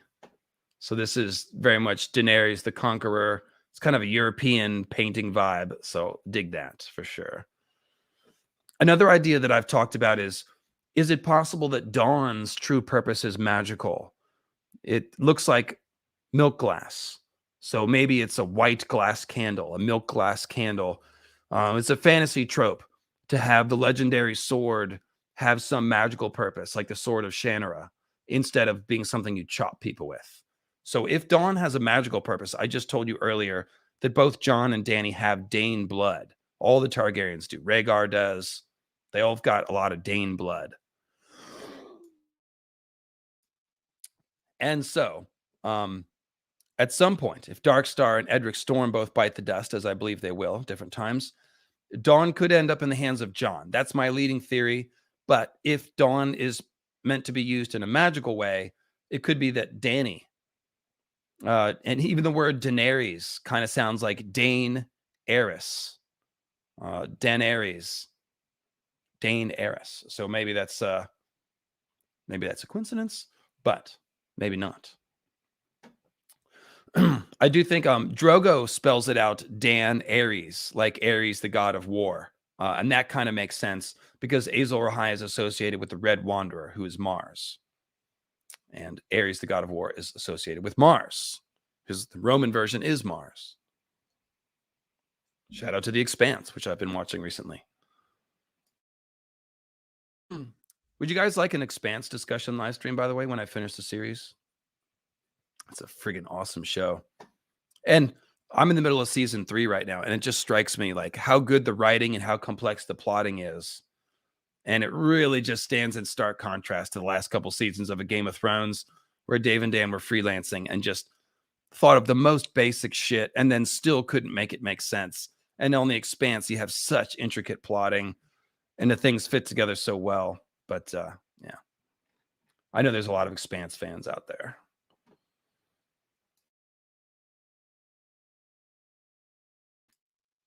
So yeah, there's a chance that Dany could use Dawn in a magical way at the very end of the story. This is like Heart of Winter type shit, you know.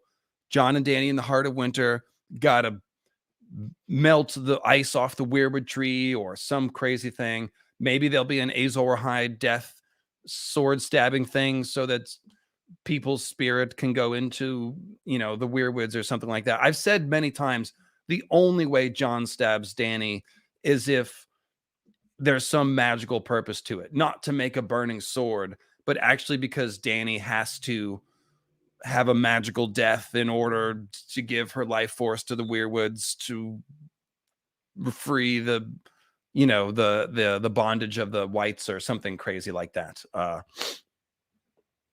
But yeah, Raised by Wolves I have not watched. Talk Studios is suggesting Raised by Wolves. Not seen that one. So yeah, I think you could even see something like where we've got to shove Dawn into a frozen Weirwood tree or something like that. There's a lot of sword stabbing Weirwood tree ideas. There's Graham and Odin and the sword and the stone and all sorts of mythical background stuff for that.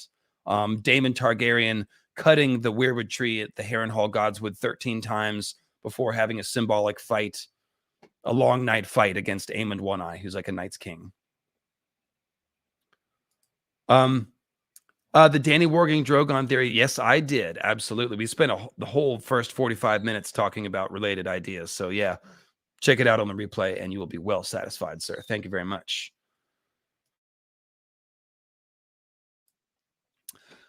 Let's see here. I'm seeing Raised by Wolves being seconded and thirded. So I will file that away. Is that fantasy? I think that's somewhat fantasy, right? It's got some magic in it, I think. Let me scroll back up to these PayPals that I haven't gotten yet. Oh, okay. So Russell sent me a link to the triple patch face theory on Reddit. Very good. I will read it. And I'm at Conklin_Russell on Twitter. So give him a follow. And here I'll share his theory so y'all can read it. This is the triple patch face theory from Russell Conklin. I don't think it pasted right. Let me just try this again.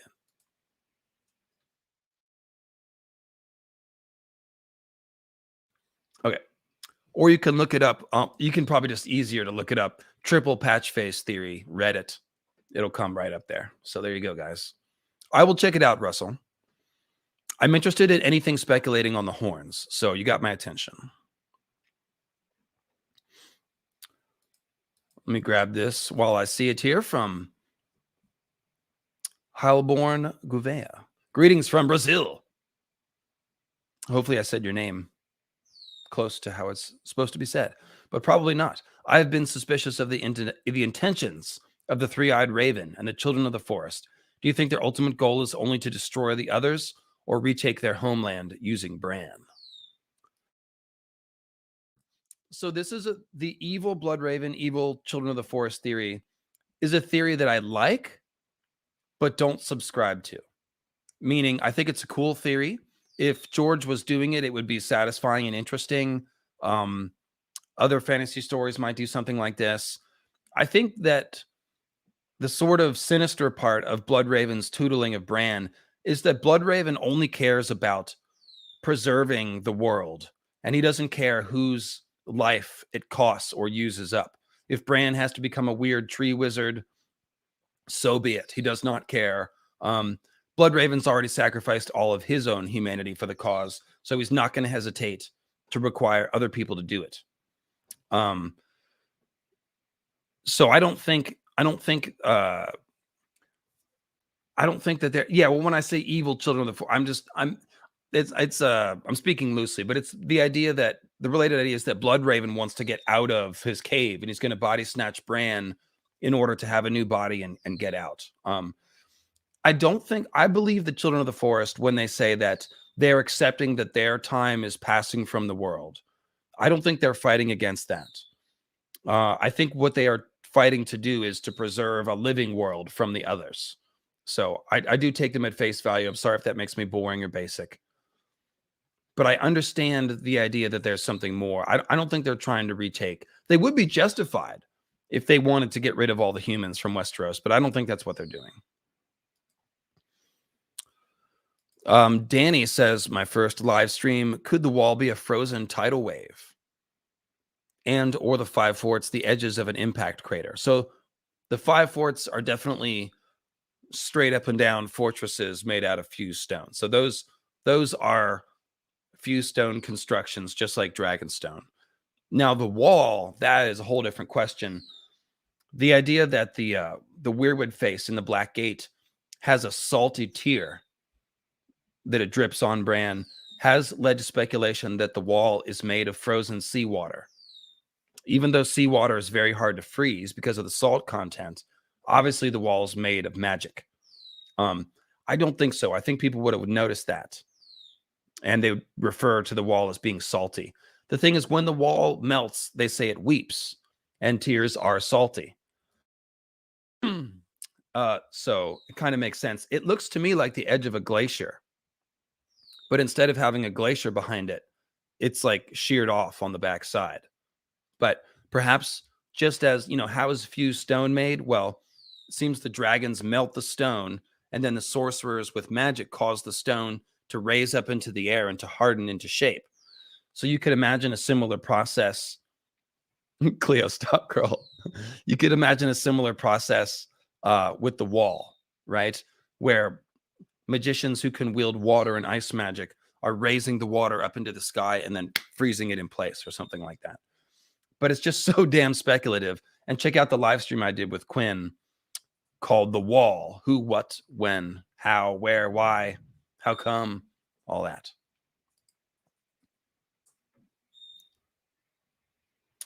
So let's see here. Balanced Beans Bookkeeping. Please accept these belated book club dues. Oh, thanks, man. Appreciate that. Then we've got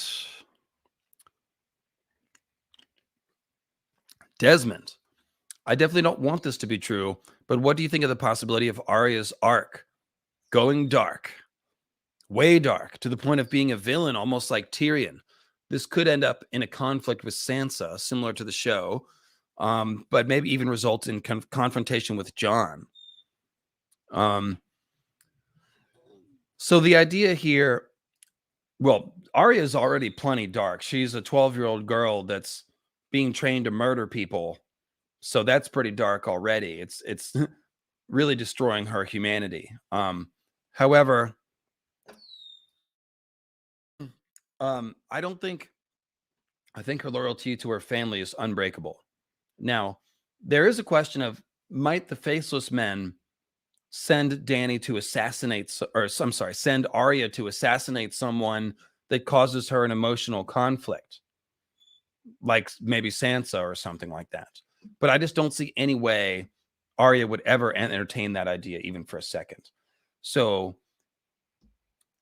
Arya being sent to kill Dany, I don't think that will happen, because I think the Faceless Men are going to be pro Dany, because Dany frees slaves and is getting set to fight the others.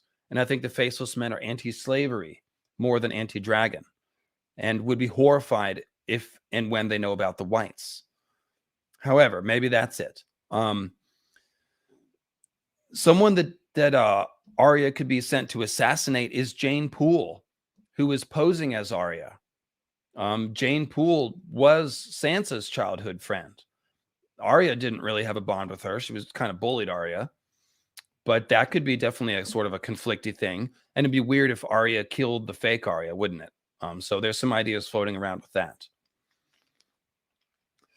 But I definitely don't see her killing Jon unless it's in a mercy kind of way.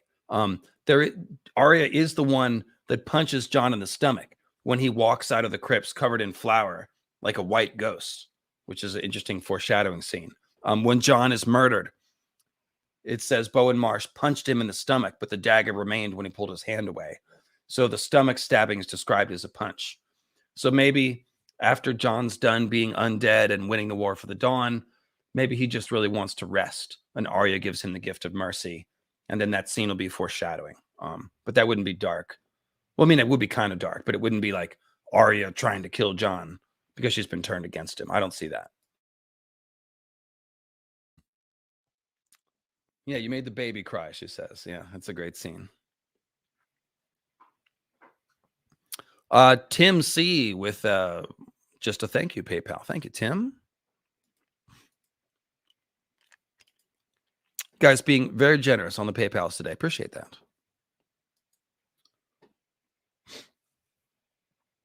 Now, here's a question I want to pose to you guys because no one's asked it yet. What do you think about the Dany fAegon interaction in King's Landing? Okay. We got part of the way there. I do think that Jon Con potentially will do his great and terrible act when he thinks the city is going to fall to Dany. But the first question I have is, will Dany actually conquer King's Landing or not? I know that she's going to try, and I know that there probably will be more, I think that there will be more casualties than Dany wants. And I think this is one of the things that's going to cause her to pivot to going north. And I've raised the parallel to Stannis. Stannis tries to take King's Landing, fails, then receives word from the Night's Watch about a true threat up north, and he goes north to fight the others. And he's obviously an Azor High Reborn person ruling on Dragonstone, just as Dany will be on Dragonstone and Dany will be an Azor High person. Dany essentially faces the same conflict as Stannis, which is that she thinks the throne is hers by rights, but has the character to realize that a monarch's real duty in a feudal society is to protect the people. And so Stannis is like, well, if I want to be king, it's not fighting for the chair, it's saving the realm, which at that point is from the wildlings, but he's also talking about the threat of the others eventually coming from the north too. That's essentially Dany's conflict, using her dragons to conquer Westeros, which is going to lead to lots of death, or using her dragons to fight the others, which is really the only moral way to use the dragons, probably the only appropriate way to use the dragons.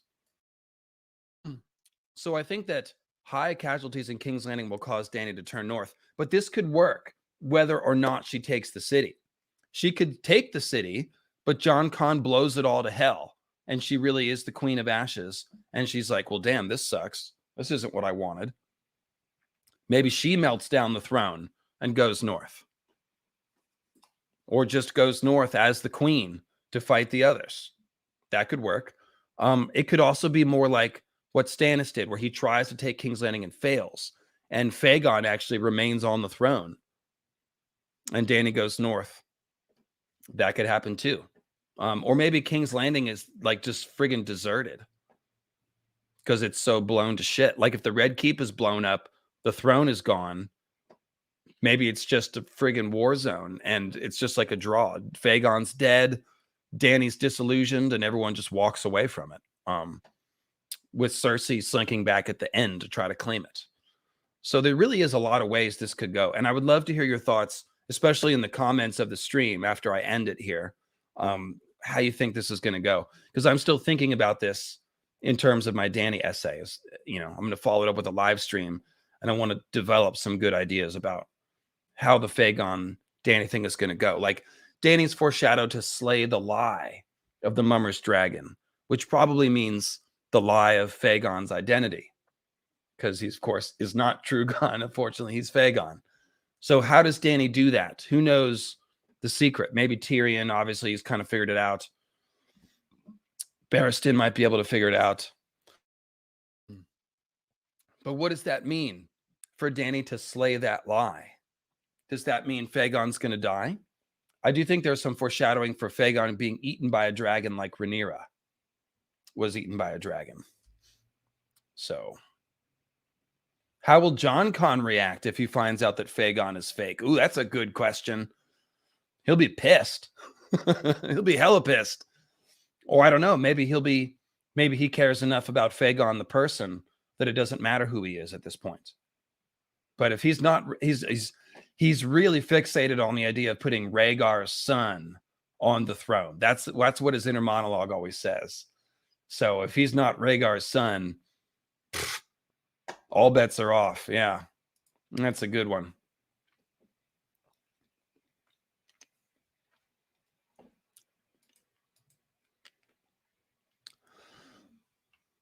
So Cameron Burt says, do you think that the Aesir and the Vanir mythos could have any significance on the Ice and Fire mythos? Ragnarok is how they explain reincarnation. Well, yeah, I mentioned this in the Odin's Origin series. You know, all of the dead warriors in Valhalla, or at least some of them, they join Odin's army of the undead at the last battle. So Jon Snow leading undead Night's Watchmen against the foe is pretty direct parallel to Odin and his there's a name, the Einhajar, something like that.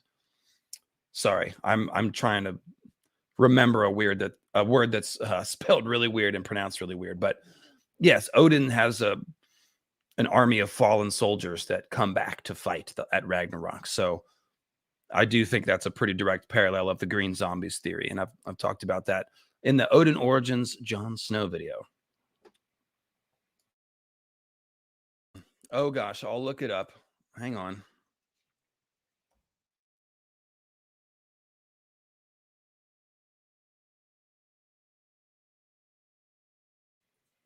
How is it said though? Those who fight alone, army of one. That's the translation. It's Einherjar. So I think it's, yeah, I'm not going to even guess. I used to know, but I don't know. And let's see. They are those who have died in battle, have been brought to Valhalla by the Valkyries. They eat their fill of the nightly resurrecting beast, Serhiminir, and Valkyries bring them mead, which comes from the udder of the goat Heidrun. The Einhajar or man, I wish I knew how to say that. That's a weird word. Let's look it up. Let's do the pronunciation YouTube thing. It's always fun. How to pronounce this weird word?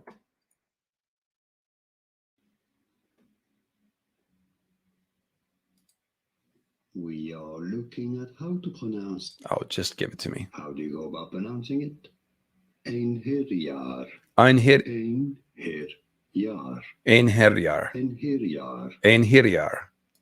There we go. The Einherjar.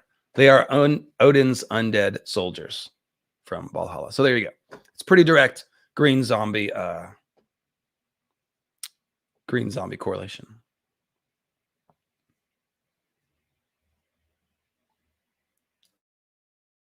So the main reason why fAegon isn't real is because of the Mummer's Dragon prophecy. The Mummer's Dragon is a lie that Dany needs to slay. And the Mummer's Dragon, the concept of it is a fake dragon and is basically as an enemy that's there for the hero to fight. Okay. Now, Aegon is definitely the Mummer's Dragon because one, he's in disguise, which is mummery, and two, he's controlled by Varys and Illyrio, who are former mummers. So there's no way that the Mummer's Dragon is anybody but fAegon. And that basically means that he's fake. So there's just no way he can be real. And all the subtext points to Blackfyre stuff. So yeah, I mean, we joke about it, but there's, in my opinion, zero, not even 1%, but 0% chance that fAegon is real. That is my opinion.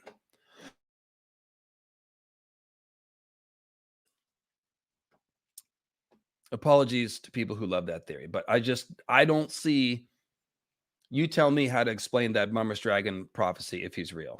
And maybe there's something I'm not thinking of, but there you go. Brooke, what question is that? Oh, there's some in the doc that I missed. Okay, cool. Hey, look at that.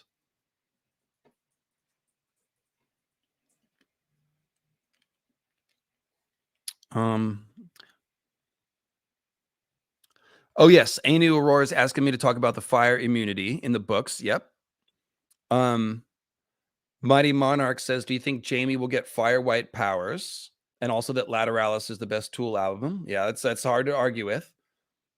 And Barris Aurelius says, thank you. Okay, so Jaime getting fire white powers is very possible. We talked about this on the last watch, or the War for the Dawn, who will fight the other stream. A lot of the people that fight the others, or maybe even all of Jon Snow's little crew of a dozen, his last hero's crew, could potentially all be fire whites. Because whites, like Cold Hands or Beric, either cold or fire whites, as long as you have your own intelligence, you're ideally suited to range into the north. You don't need to eat. You don't need to sleep. You don't need to stay warm. You're impervious to the cold. Fire whites can even light their swords on fire. So, yes, anybody that's going with Jon to the heart of winter could be whited. It would make sense. Jaime, of course, has a golden hand, and it's said that hands of gold are always cold. So his golden hand is actually a golden hand, and cold hands is an undead Night's Watchman. Jaime also dreams of wielding a flaming sword in a dream where he has his hand back. So maybe if he's a fire white, he gets a fire hand like Victarions, or even like a literal hand of flame. Any of those things are possible. Depends on how much high fantasy George wants to put in the end of the story. But it would make sense. And fire immunity. Yes, let's talk about that.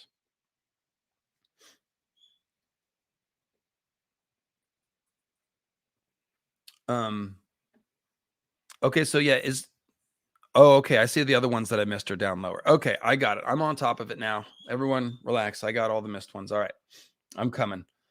So fire immunity. George has said Dany does not have absolute fire immunity. However, or the Targaryens don't. And what Dany did was a miracle, meaning something that might not ever happen again. However, we are given enough clues to know that the Targaryens have some amount of increased resistance to heat. The one that really proves this is Arya. Arya, those worms are cooking her to the point where her skin is crackling on the outside. They're cooking her from the inside, and she was still alive.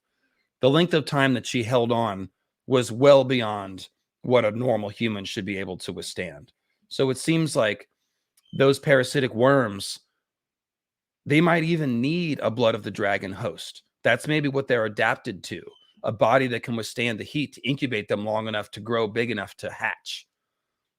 I think that might be what George is implying. Dany obviously does walk into the fire. She's also burned by Drogon. Her hair burns away in Daznak's pit, and she talks about his breath being hot enough to blister flesh.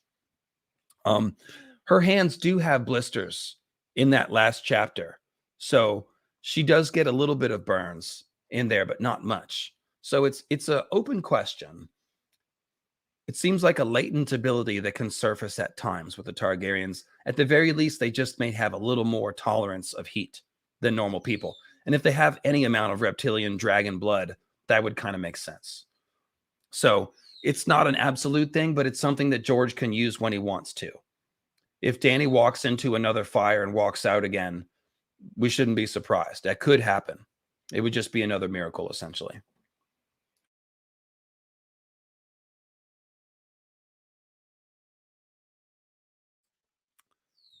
Dan's new printer says, you've talked about the last hero, or Azor Ahai being multiple folks. If you had to pick one other than Jon or Dany, who would you want it to be? I can't answer that question. Jon and Dany are very clearly they are the important Azor Ahai reborn people. There's no one that comes close to them. Now, to the extent that the Azor Ahai reborn story is kind of like the hero's journey, many characters go through the phases. They do Nissa Nissa stuff and reborn stuff and all that. But Jon and Dany, okay, let me amend this. I do think the three heads of the dragon thing is the same as Azor Ahai reborn. I think that there are three Azor Ahai reborn people fundamentally. Jon and Dany, and the third one, it's not Tyrion, and definitely not FAegon, but Euron. And I've talked about this in Euron, King of the Apocalypse, and Night's King Crow's Eye. I think Euron is going to ride a dragon either by stealing one with the horn or by becoming otherized and riding an ice or whited dragon. He is going to become potentially the Night's King or the avatar for Night's King if his spirit is lurking out there and needs a host body. I think that is Euron. Euron he's the one who looks the most like evil Azor High Reborn. He's wearing Valyrian steel armor. He is saying that the world is going to be remade, and he's going to be a new god. The bleeding star bespoke the end. This is all like Bloodstone Emperor Azor High stuff. So I think that Euron is the answer.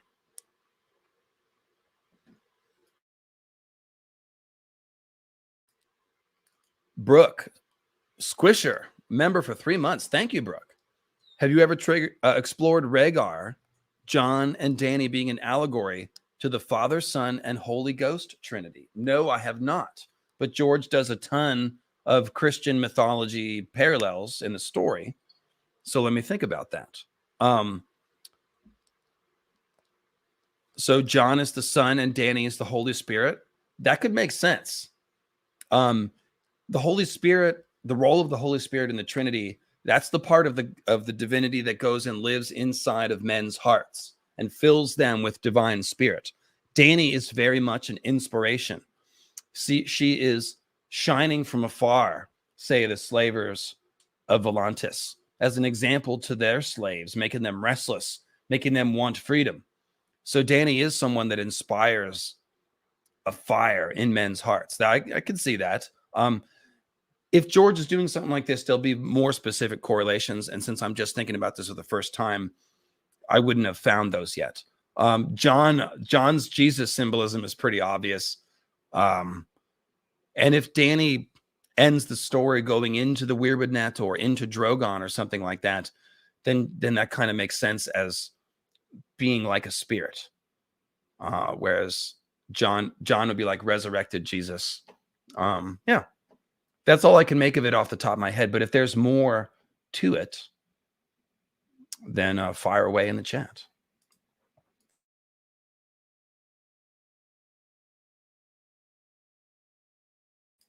And thank you for being a squisher. Desmond, another squisher for 3 months. Props on pronouncing the D with a squiggly mark in Odin correctly. Yeah. I did some amount of pronunciation research when I did the Odin Origins video. Some of them are easier to remember than others. But Odin sounds more divine and terrifying than Odin. Odin makes me think of Odie, like from Garfield. That's not very intimidating. SD Star saying, thanks for many hours of listening. It's great to listen to you talk about ice zombies while cross-country skiing alone in the woods. Oh, I bet.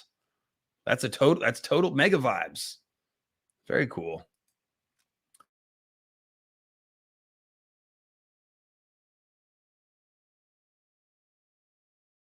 Will Jon be a POV character after he's resurrected? That's an open question. We do not know. I certainly would think so and hope so. It'd be weird if not.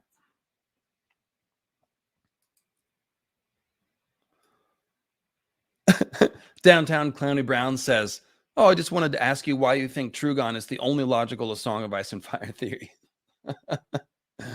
Yes, if you're going to troll me with money. This is how you do it. No, I'm kidding. I respond to all good-hearted trolling good-heartedly, good-naturedly. Yeah. Like I said, if you believe in Drogon, the first thing you have to do is explain how the Mummer's Dragon prophecy makes any sort of sense with fAegon being true. So I'm open to it. I just haven't, I can't see it from where I am. So, yeah.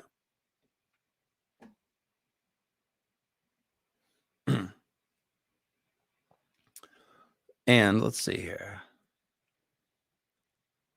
I am up to date on super chats, but I saw PayPal's come in while I was talking. Thank you guys again for all the support. Curious crowd today. James. Oh, Kugelblitz. Do you think the Starks have blood connection to the others? How do you think that came about?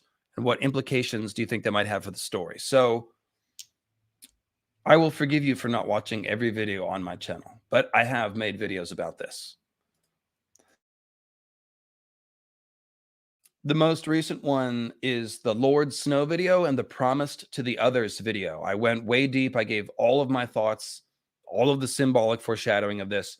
Essentially, it's a mirror to what happens with Gilly and Craster and Baby Monster and Sam. Sam Tarly is a Night's Watchman with last hero symbolism. Take my word for it.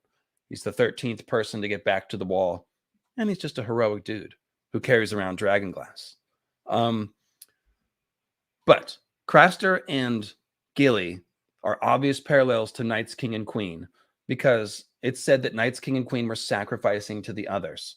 Craster also sacrifices to the others, but that turns out to mean giving his male children to the others, which they then use either to make more others or to sustain their own existence, something like that. But one of these children that's meant for the others isn't given to the others, instead is rescued or stolen by Sam and Gilly.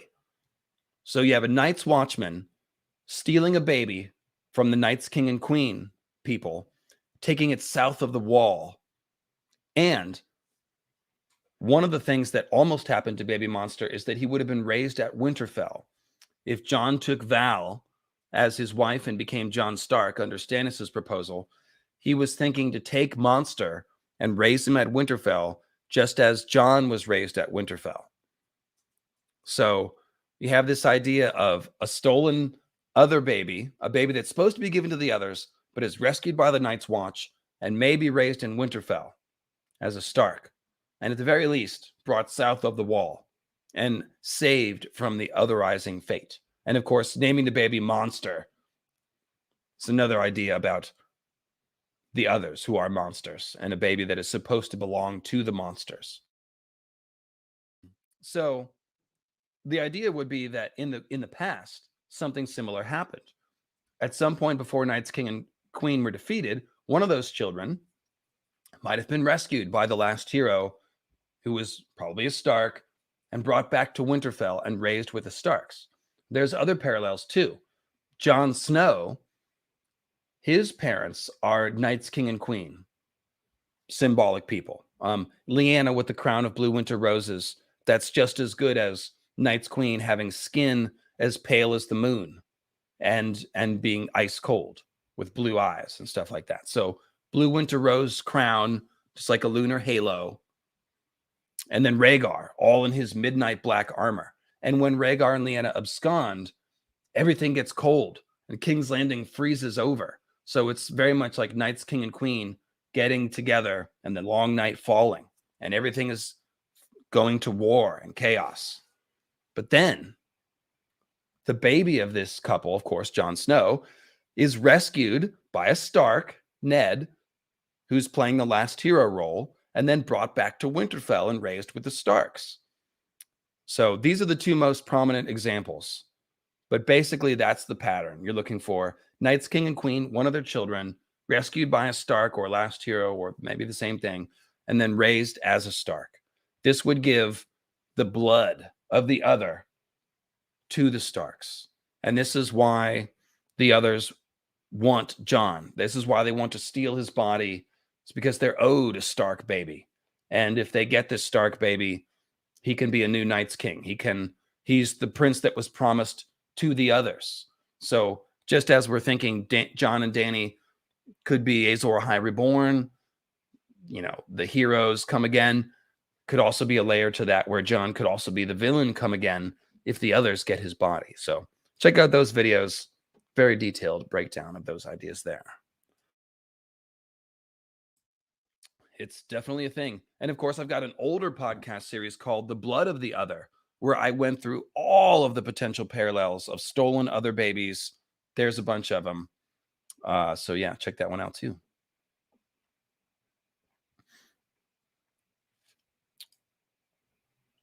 Been on a Lightbringer binge. Thanks a bunch. Celestina Michelle says, you're quite welcome. Binge away. Just don't forget to click like and leave a comment. All right, friends. Well, I'm going to go ahead and put out last call. I have caught up with all the questions that have been sent in.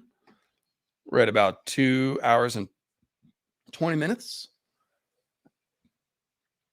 So yeah, last call for questions. Thank you very much, guys. You've kept me going pretty well today. This has been an action-packed discussion, and it's even been kind of contained. We've done a lot about Dragon Bond magic, Dany's Endgame, and related topics. So this has been good.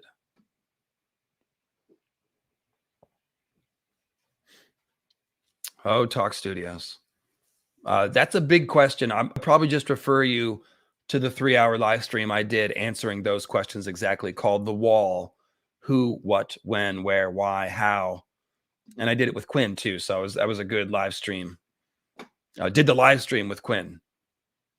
That's what we did. The live stream. I'm going to start any rumors here. Resurrect that old ship. Quinn's got a boyfriend, so don't bug me. Let's see here. Just real briefly, I did talk about the idea that Queen Alysanne's dragon doesn't want to fly over the wall. It's either that she can't, or she just doesn't want to, because that ice magic is like, it's itchy and stinky, and makes her feel icky. She doesn't like it. But yeah, I think what we're being shown is that the wall potentially is a barrier to all kinds of magical beings. The whites, the others, potentially the dragons too. So who was it built by? It was either built by the others, or it was built by somebody who can wield ice magic who wasn't the others. That's kind of your two choices. So if the others built the wall, then they would have built it to keep the humans out of their cold lands. If it was built by... So we just said that potentially one of the children of Knights King and Queen was stolen or rescued by the Starks. Well, when that child grows up, they might have a natural affinity for ice magic, right? They've got the blood of the other inside them. But if they are Stark, well, that could be how Bran the Builder, quote unquote, built the wall. You could imagine, just as Melisandre can wield fire magic, we could have a human being that learns how to wield ice magic but isn't an other. That would be Bran the Builder, and that would be how someone built the wall out of ice but wasn't an other. And again, we went into detail on that in that wall stream, so check that one out.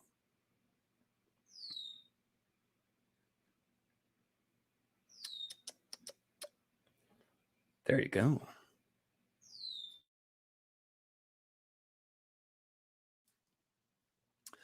If Dany gets a Valyrian blade, which one would she wield? Well, Dark Sister would make sense. It's coming back from Bloodraven's cave, where George said that Bloodraven had it when he disappeared. So it's probably in Bloodraven's cave, which means it's probably coming back to Winterfell. It's a Targaryen ancestral sword. So, for example, if the way that Jon would get Dawn is like this: Darkstar steals it. He joins FAegon's Kingsguard. FAegon is fake Arthur. FAegon is fake Rhaegar's son. Darkstar is sort of doing a bad Arthur Dayne ripoff. So it makes sense. But then Dany attacks King's Landing. Darkstar is killed. And all the Valyrian steel swords in King's Landing, of which there'd be like 3 or 4 at that point, would come into Dany's possession. That's how they would get sent north for the last battle. So Dany, if Jon gets Dawn, it will be Dany that gives it to him. But Jon might have Dark Sister by then, or at least the Starks might have it, because Bran and Myr will have brought it back from Bloodraven's cave. So if Jon is given Dawn, you could see Jon turning around, or the Starks, and giving Dany Dark Sister, because it's a Targaryen sword. So there you go. That's what I got for you. I don't know what other sword it could be. Maybe Widow's Wail, since that has all the Nissa Nissa's Cry symbolism. But Dark Sister makes more sense to me, I think.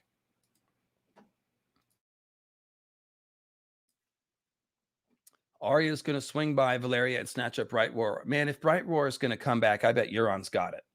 I think that would make the most sense. Dany is the one that might swing by Valyria and pick up some shit, if anybody does. Probably not Arya. I don't think Arya is going to go east. I think from Braavos, she goes back to Westeros. In fact, I think George is going to bring Arya back to Westeros very soon, so she can pop up in disguise and kill people when we don't know who she is. I think that'll be lots of fun. Yeah, exactly. So in King's Landing, when Dany fights fAegon, could be the swords. Let's see. Heartsbane is in possession of Randall Tarley, who I think is going to defect to Team fAegon, or will be defeated by fAegon, one or the other. So they'll have Heartsbane. Blackfyre, we think fAegon has. Dawn may end up there. There's been a couple swords lost. Lamentation was lost in the Dragon Pit. And is there another one? It's either 3 or 4 that could be in King's Landing. So when Dany gets there, yes, if she beats fAegon, collects those swords, then yes, she would give them out to people loyal to her, who would then end up fighting the others. That's the idea. Now, Victarion's armor, if anyone's going to get it besides Victarion, it would be Jon, because Jon dreams of being armored in ice. Oh, thank you, Minty. There's more tea here. Look at that. You know, when John B's doing his drum and bass streams in his loft, his wife gets in the chat to message him if, like, she needs to talk to him. That's exactly what she does. So it's kind of funny. That's how shit works now. Who hasn't sat in the bathroom and messaged their significant other somewhere else in the house? Let he who is not cast the first stone. Let's see here. So once again, last call. I'm about to check out here. I am caught up. It looks like there's none that I've missed. So yeah, this has been a great stream. I really do appreciate all the good questions, friends. If Lamentation, and this is a theory I didn't include in the Valyrian Steel stream that someone mentioned, some people think that Lamentation was wrapped up in those hunting tapestries that Peter had sent to him. So Lamentation is the sword that was lost in the Dragon Pit, in the storming of the Dragon Pit. So it could be floating around King's Landing somewhere. Littlefinger already has the Cat's Paw dagger, Valyrian steel weapon, and Lyn Corbray, his ally, has Lady Forlorn. So if Littlefinger has Lamentation, this would be another way for George to consolidate the swords, so that whenever the Sansa Littlefinger plotline comes into conflict or contact with the King's Landing Winterfell plotline, these are just more swords to pass to the Night's Watch, essentially.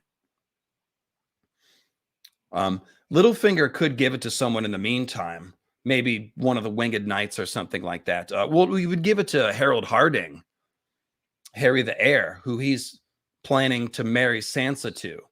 And they're going to unveil Sansa as Stark and, you know, Harry as the heir to the Arryn family. So, yeah, that's when Peter might break out a sword if he's got one. Which house is Lamentation from? Is that the Hightower one? No, that's Vigilance.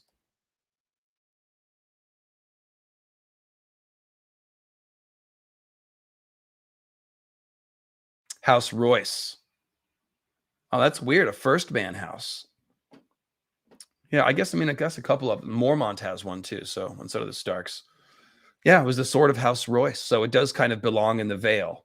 So I guess that would make sense. Oh, I see the theory. Okay, so if Peter Baelish is getting Lamentation, it would be to help win more Royces as his allies. He's already bought off one of them as the Knight of the Gate by giving him that position. So maybe this is how he co-ops the rest of the Royces who are against him. There's a bunch of them. I forget which is who's who, but that would be the political. Yeah, because Peter would use it as a political tool. And that makes sense. It belongs to the Royces. Okay, so that sounds like a coherent theory. So probably not for Harry then. Probably for the Royce. Whichever one is giving him trouble. And one of them is. Who would win a fight? Evan Luke asks. Arthur Dayne with Dawn or zombified Gregor wielding ice? Ooh. I'd take Gregor with ice because he could take the hits. Yeah, that's bitching. So I have speculated in the Valyrian Steel episode, there's an idea. What if Gendry knows how to reforge Valyrian Steel? And what if Widow's Wail and Oathkeeper are reforged so that the Starks can once again have ice? Well, ice is like a 6-foot mega sword So who could possibly wield it? It's too big for Jon, really. Unless his whited Jon has extra strength, which the whites do seem to have extra strength.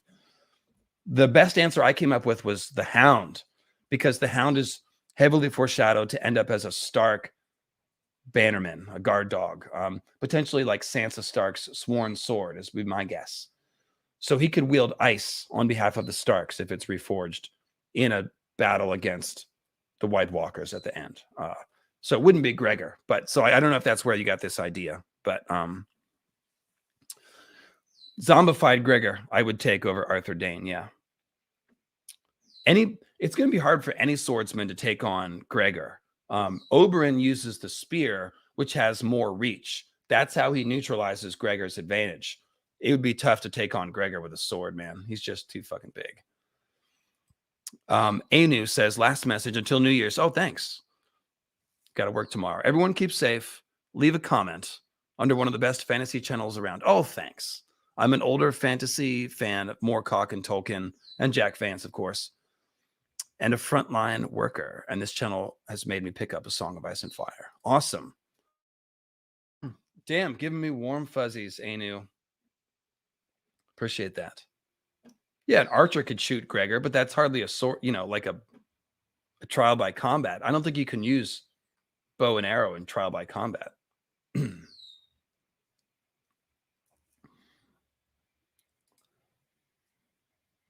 So yeah, guys, leave a comment on your way out. And the way that you do that is as soon as the stream stops, just hit the refresh button, and that will take you from the stream page to the finished video page, and then you can leave a comment. So I've been asking you guys to leave a comment on the way out, but not specifying how you do that. As soon as the stream's over, just tap refresh, leave a comment, boost my morale by just telling me that you love it, or, leave a thought or a question based on what we've been talking about. And I will really appreciate it. So with that, I will go ahead and bid you adieu. Unless anybody wants to sneak another one in here at the buzzer. You guys have kept it coming. So I will check my email one more time just to make sure. Looks like we're good. All right, Cleo, come here, girl. Let me see some Cleo emojis in the chat for Cleo's relatively good behavior today. Good job, girl. You only screamed at me once. Yeah. That's pretty good. That's pretty good. Okay. All right, guys. So thanks a lot. Again, hit refresh after the stream stops. Leave a comment. Appreciate that. Shout out to Stephen Curry, the greatest three-point shooter of all time. Yes, yes. And I don't know when that Dany video is going to be out, guys. It's a monster. I'm working on it. I'll have it out as soon as I can. We'll definitely do a stream this Sunday, though. So I'll see you Sunday at 3 p.m. Pacific time. Probably another War for the Dawn stream. I've got one more, I believe. So that's it, folks. Have a great Wednesday, and I'll see you on Sunday.